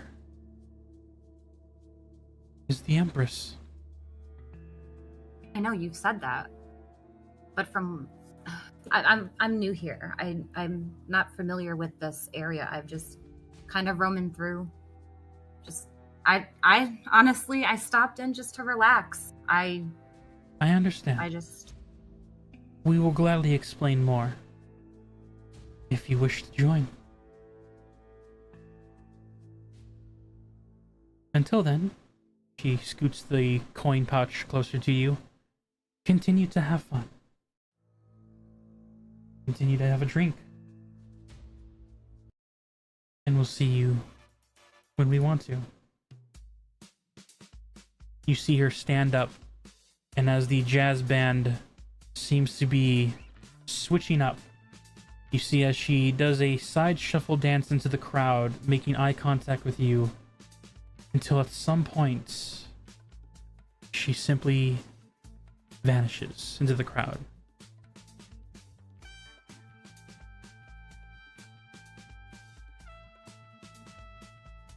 Absolutely bewildered.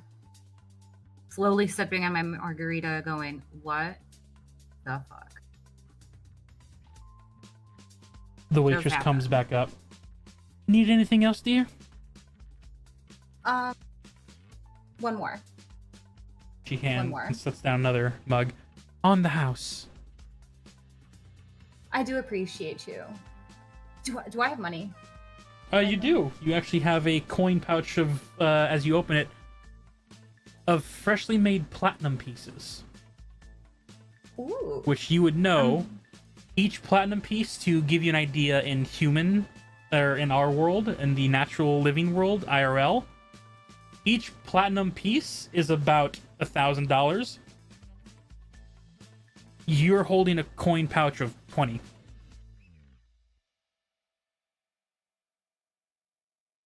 Or, like, am I loaded normally? No. Considering I'm smashed, I'm just gonna give her one and tell her to keep it. Looks like I get to have some fun tonight as well. You see her tuck it in her shirt, turns around with a smirk, and moves back towards the bar.